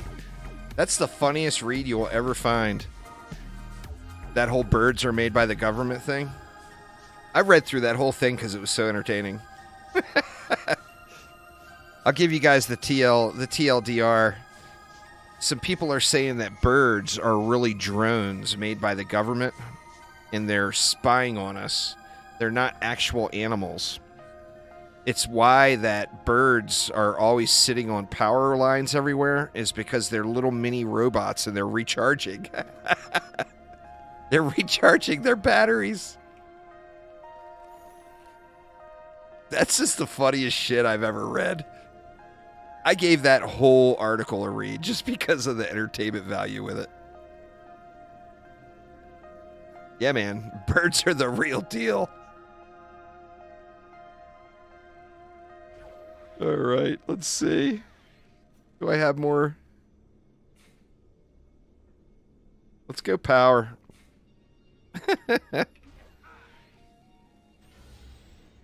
Damn birds spying on me all up in here. It's not a bad theory, but it is a hilarious theory.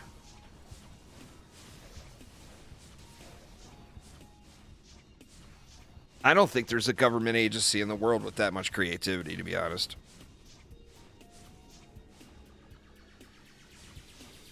The birds are a lie.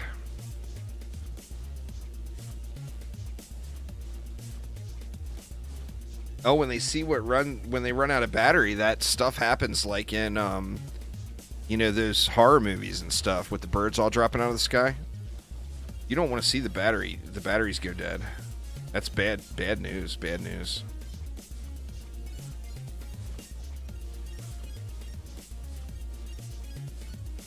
Battery drainage for the loss.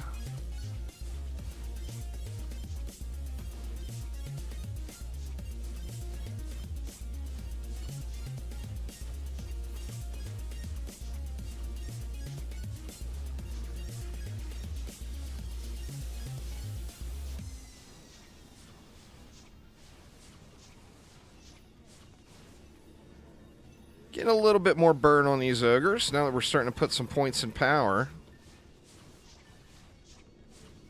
Where's the next one? He right here. What's up, dude? Mr. Kruckish. Imagine an EMP going off. Oh, man. There would be some bird debris everywhere.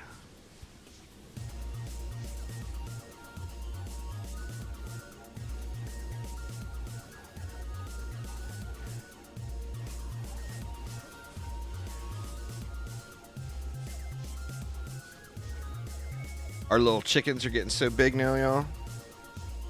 We got chickens. The wife even built a... She got all carpenter. She turned into a carpenter and she built a chicken coop just from scrap wood we had laying around.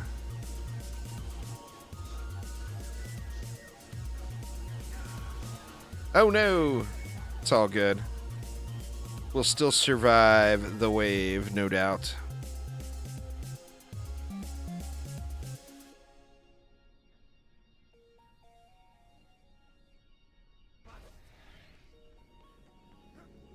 The government ground drones.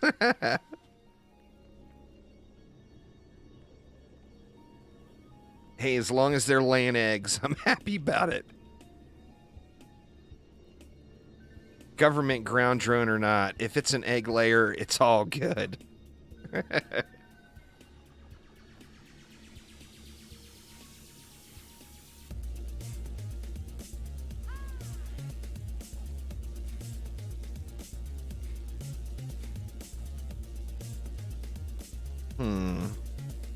What level am I waiting for some of these upgrades? 45, 34 it looks like. So still a few more levels. A few more levels, I start getting some fatty upgrades. Fatty upgrades, no doubt.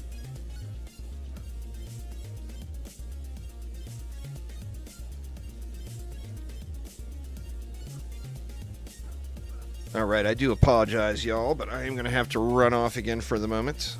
The downside of drinking way too much coffee. I'll let you guys figure out what I'm talking about. Give me one moment, and I will be right back.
All right. I made it. I got more coffee, too. Yummy! All right, where were we?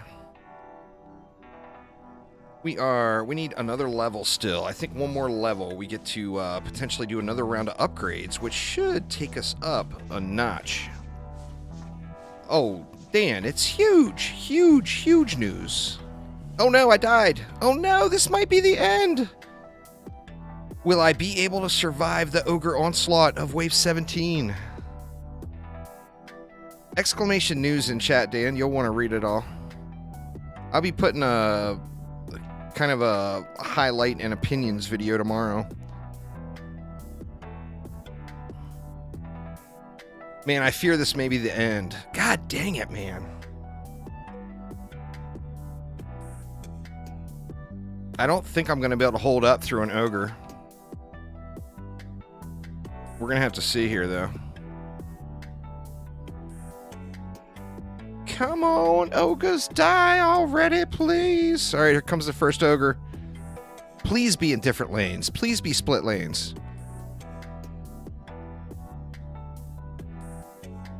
Get him, Wisps. Get him. Get him. I said get him. God, I can't believe I derped like that again. I got all excited about my coffee. Yeah, I never went back. Okay, wall down. Yes, it's a wash. We got Wisps dying. We got a leak. Ooh. There's no way we survive the next ogre. Please be... Oh, it came from this lane. There's a chance, y'all. There is a chance. Yeah, I never went out to Tavern to swap it off. That was lazy mode number 17 move of the day.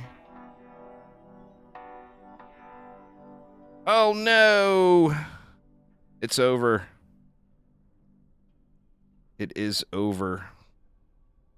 Our only shot is if this ogre dies right now. Nope, he didn't die.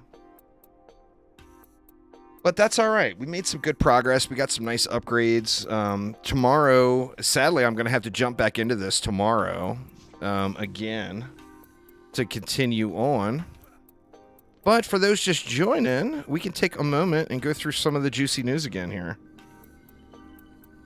Sadly, if I would have got one more level. I'm full of derp today, man. Normally, this is wave 25 clear on the first attempt. Way too much derp. Why I'm repairing this stuff is beyond me.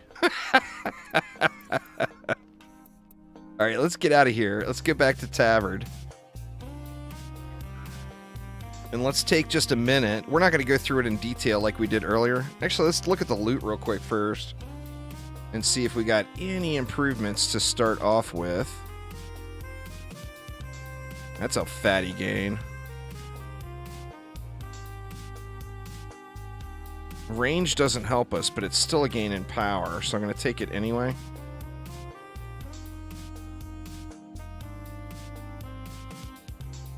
Yeah, there we go. Rate instead of range. That's a win.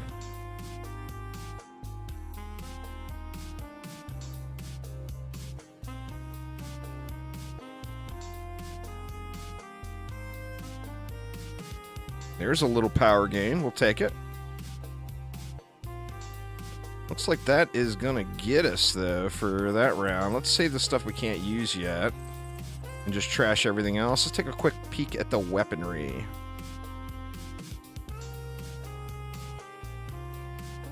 Too high level on a lot of this stuff. The double tap isn't bad.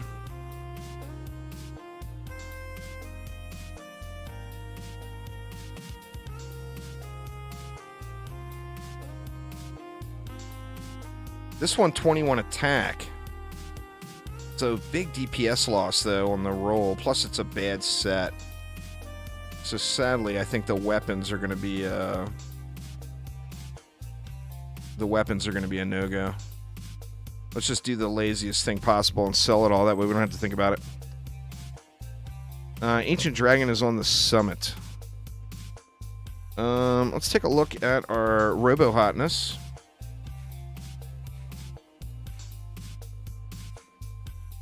We'll definitely do a late wave start tomorrow, though. We won't jump back in on wave 1 again. I'm not going to put you guys through that. Range and power. It's a big power gain. It's the wrong set, though. Let's just trash it. That's the wrong set, too. Why did I save that piece? Can't use that yet. There's a nice big gain.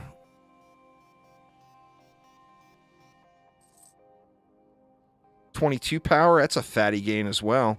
We're going to get a big gain on our buff beams here for tomorrow as well.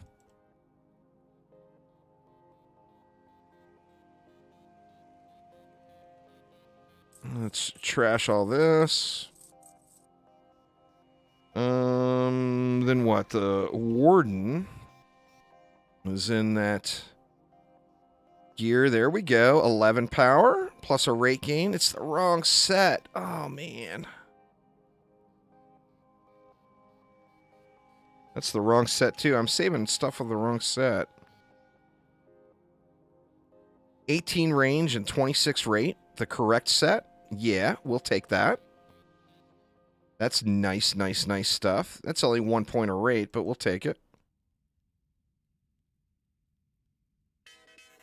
All right. Looking good there. No other points to apply. Well, we still got the monk, though. Let's see. Oh, wow. Look at that bad boy. That's a fatty.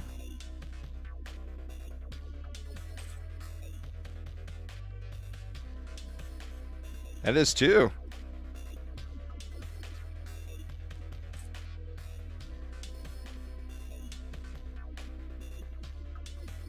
Big ups. Holy crap, man. Our monk auras are going to be super strong. Super stout. See, what dud pieces do we got? We got boots. No.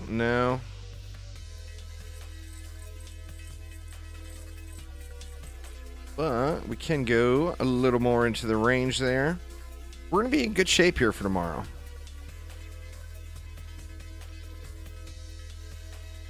So I will not play this at all tonight, and we'll do like a Wave 12 start tomorrow. And Wave 12 might even be a little tough. It might be a little rough. We'll have to see how it goes. But let's pop on over and take another quick look at the juicy news from the day. So if you're just joining and you're not sure what I'm talking about here, I'm not going to read through the entire thing again, but I'll kind of do a little synopsis. The Siren is going to be reworked. It's no longer going to be immune from tower damage, and it debuffing enemies with the elemental immunity is going to be changed. Now, with that in mind, the Siren's going to get some new abilities. So the Siren's going to be able to do something. We don't know what it is yet. Rifted Dark Elf Warriors are now going to be able to be targeted by towers. So there's going to be a change to Rifted Dark Elf Warriors. Before any of that stuff makes it in, the session browser is going to be returning on PC. Now, it still has to be fine-tuned and certified for consoles, but it will be on, the session browser will be back on PC within the next couple of weeks. So, good stuff there. Okay, now this stuff is going to happen before Episode 2 comes out. Now, when Episode 2 comes out, we already knew we expected new maps and new heroes, so it highlights that a little bit. The rune system... Pardon me. I just scrolled up. The rune system is going to be here. This is going to allow us to specialize. Yeah, we'll be live at 2 p.m. Pacific tomorrow. The rune system will allow us to specialize a little bit on a specific defense. And, what was people asking for yesterday? They wanted ways to customize their defenses. Well, the rune system is going to give that. Rift mode, or Rifted Rewards, is being reworked. The Rifted modifier itself is going to be reworked.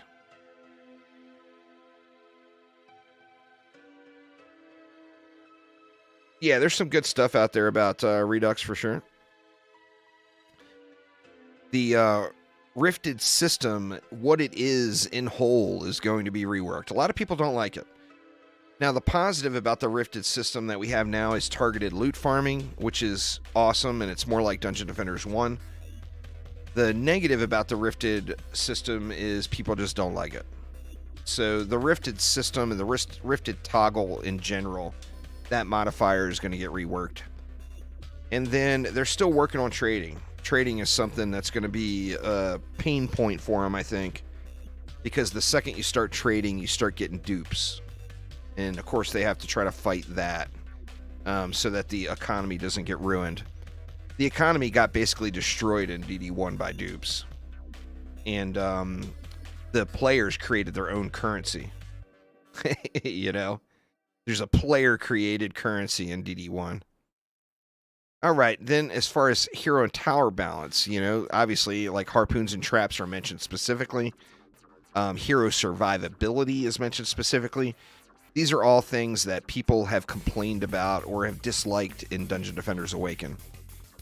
Weapon balance. There's going to be more viable endgame weapons, where like right now it's, for most characters, it's Lycan King weapon or it's just no good.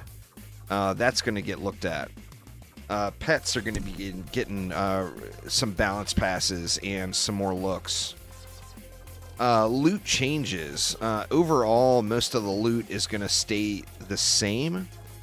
However, with the changes to Rifted mode means there's going to be changes to Rifted loot.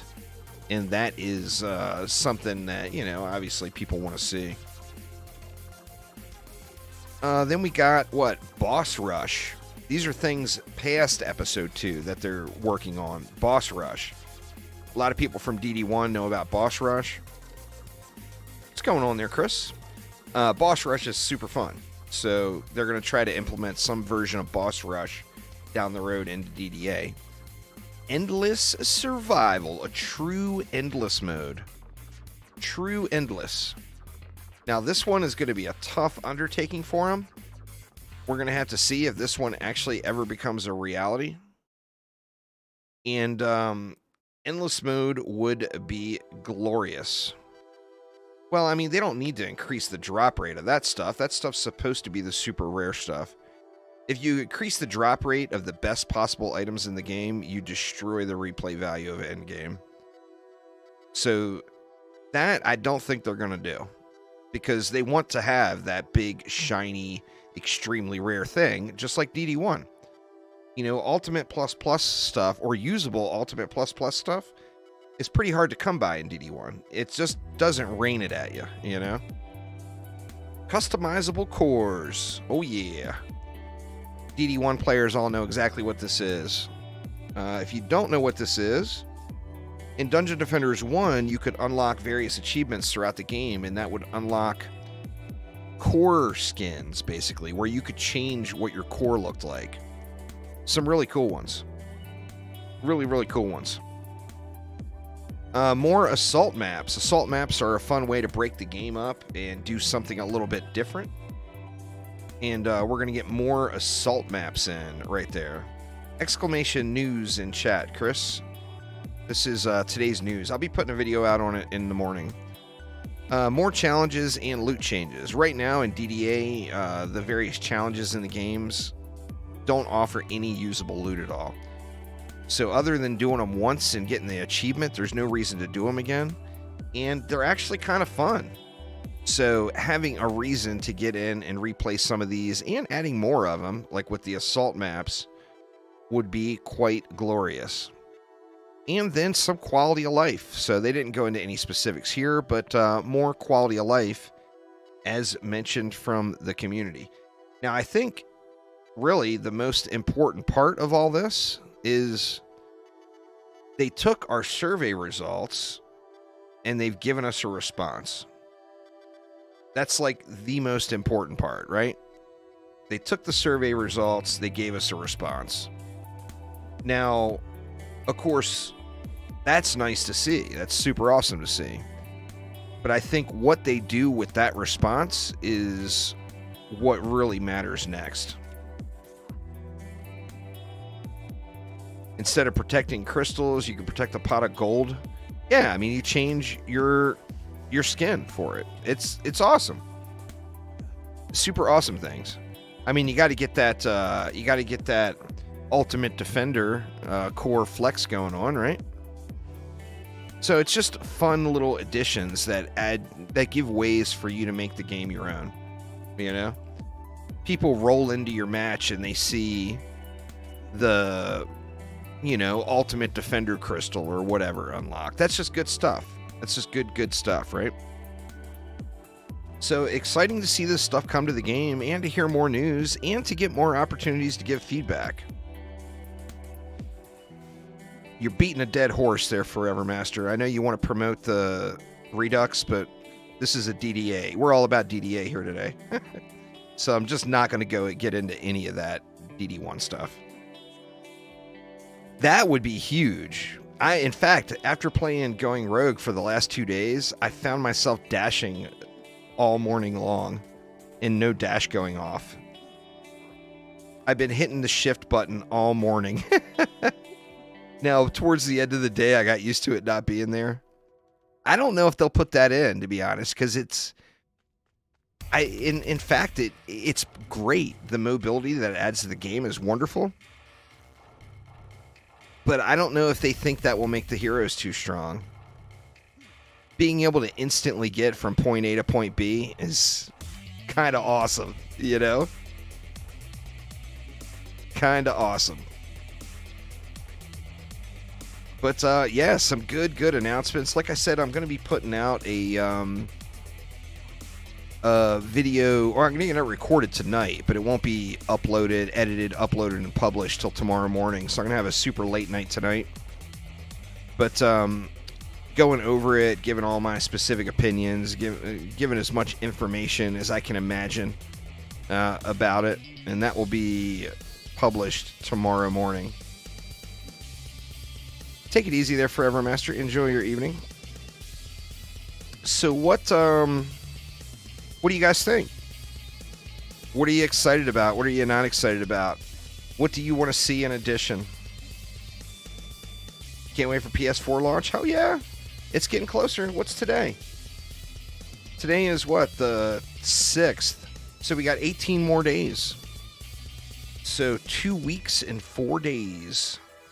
2 weeks and 4 days. And it will be here. All right, Rob, take it easy, man. Thanks for hanging out. I'll be back tomorrow at 2 p.m. Pacific time. But what do you guys think? They had dashing in DDA, in DDE. I mean, I don't know. Like I said, I'm not trying to dispute it. I think it would be great. I just think that they may think it might make the heroes a little too powerful.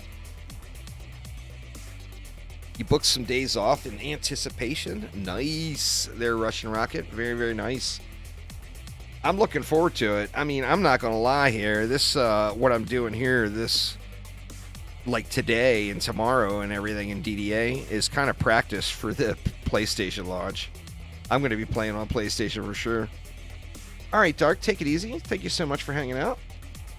Have a wonderful, wonderful rest of your evening. And hopefully see you tomorrow. But what else do you guys think? What else do you want to see? You know, are you stoked? Are you not stoked? It got pushed back there, Dominic.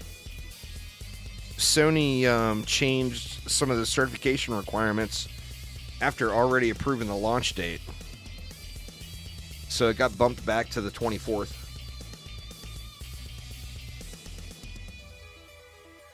You know, obviously it's on Chromatic to fix those certification issues when they come up. But I mean, Sony approved the launch date. They said, okay, looks good. May 4th. And then they said, oh, no. You got to do this, and this. It's happened before. It has happened before. But it's one of the downsides of Sony owns the market for consoles. I mean, let's just be honest here. Look at the numbers, right?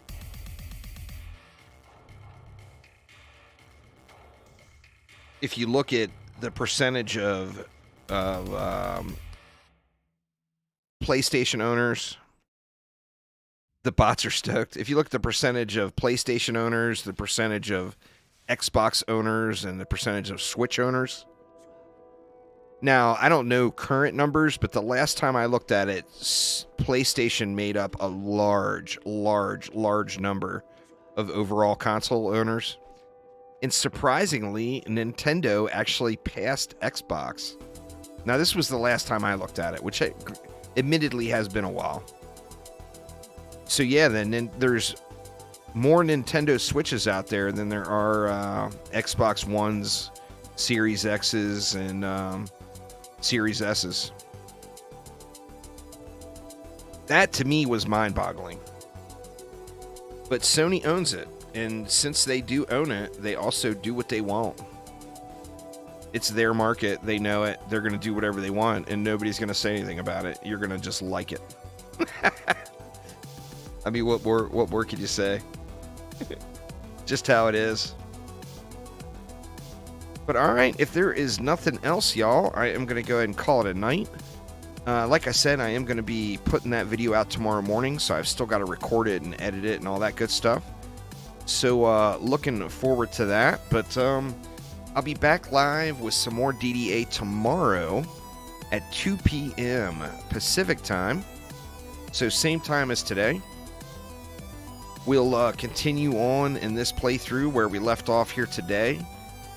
And I'll leave you guys on this. I mean, so far from what I've seen from this forum post here today, this is all I got to say right here.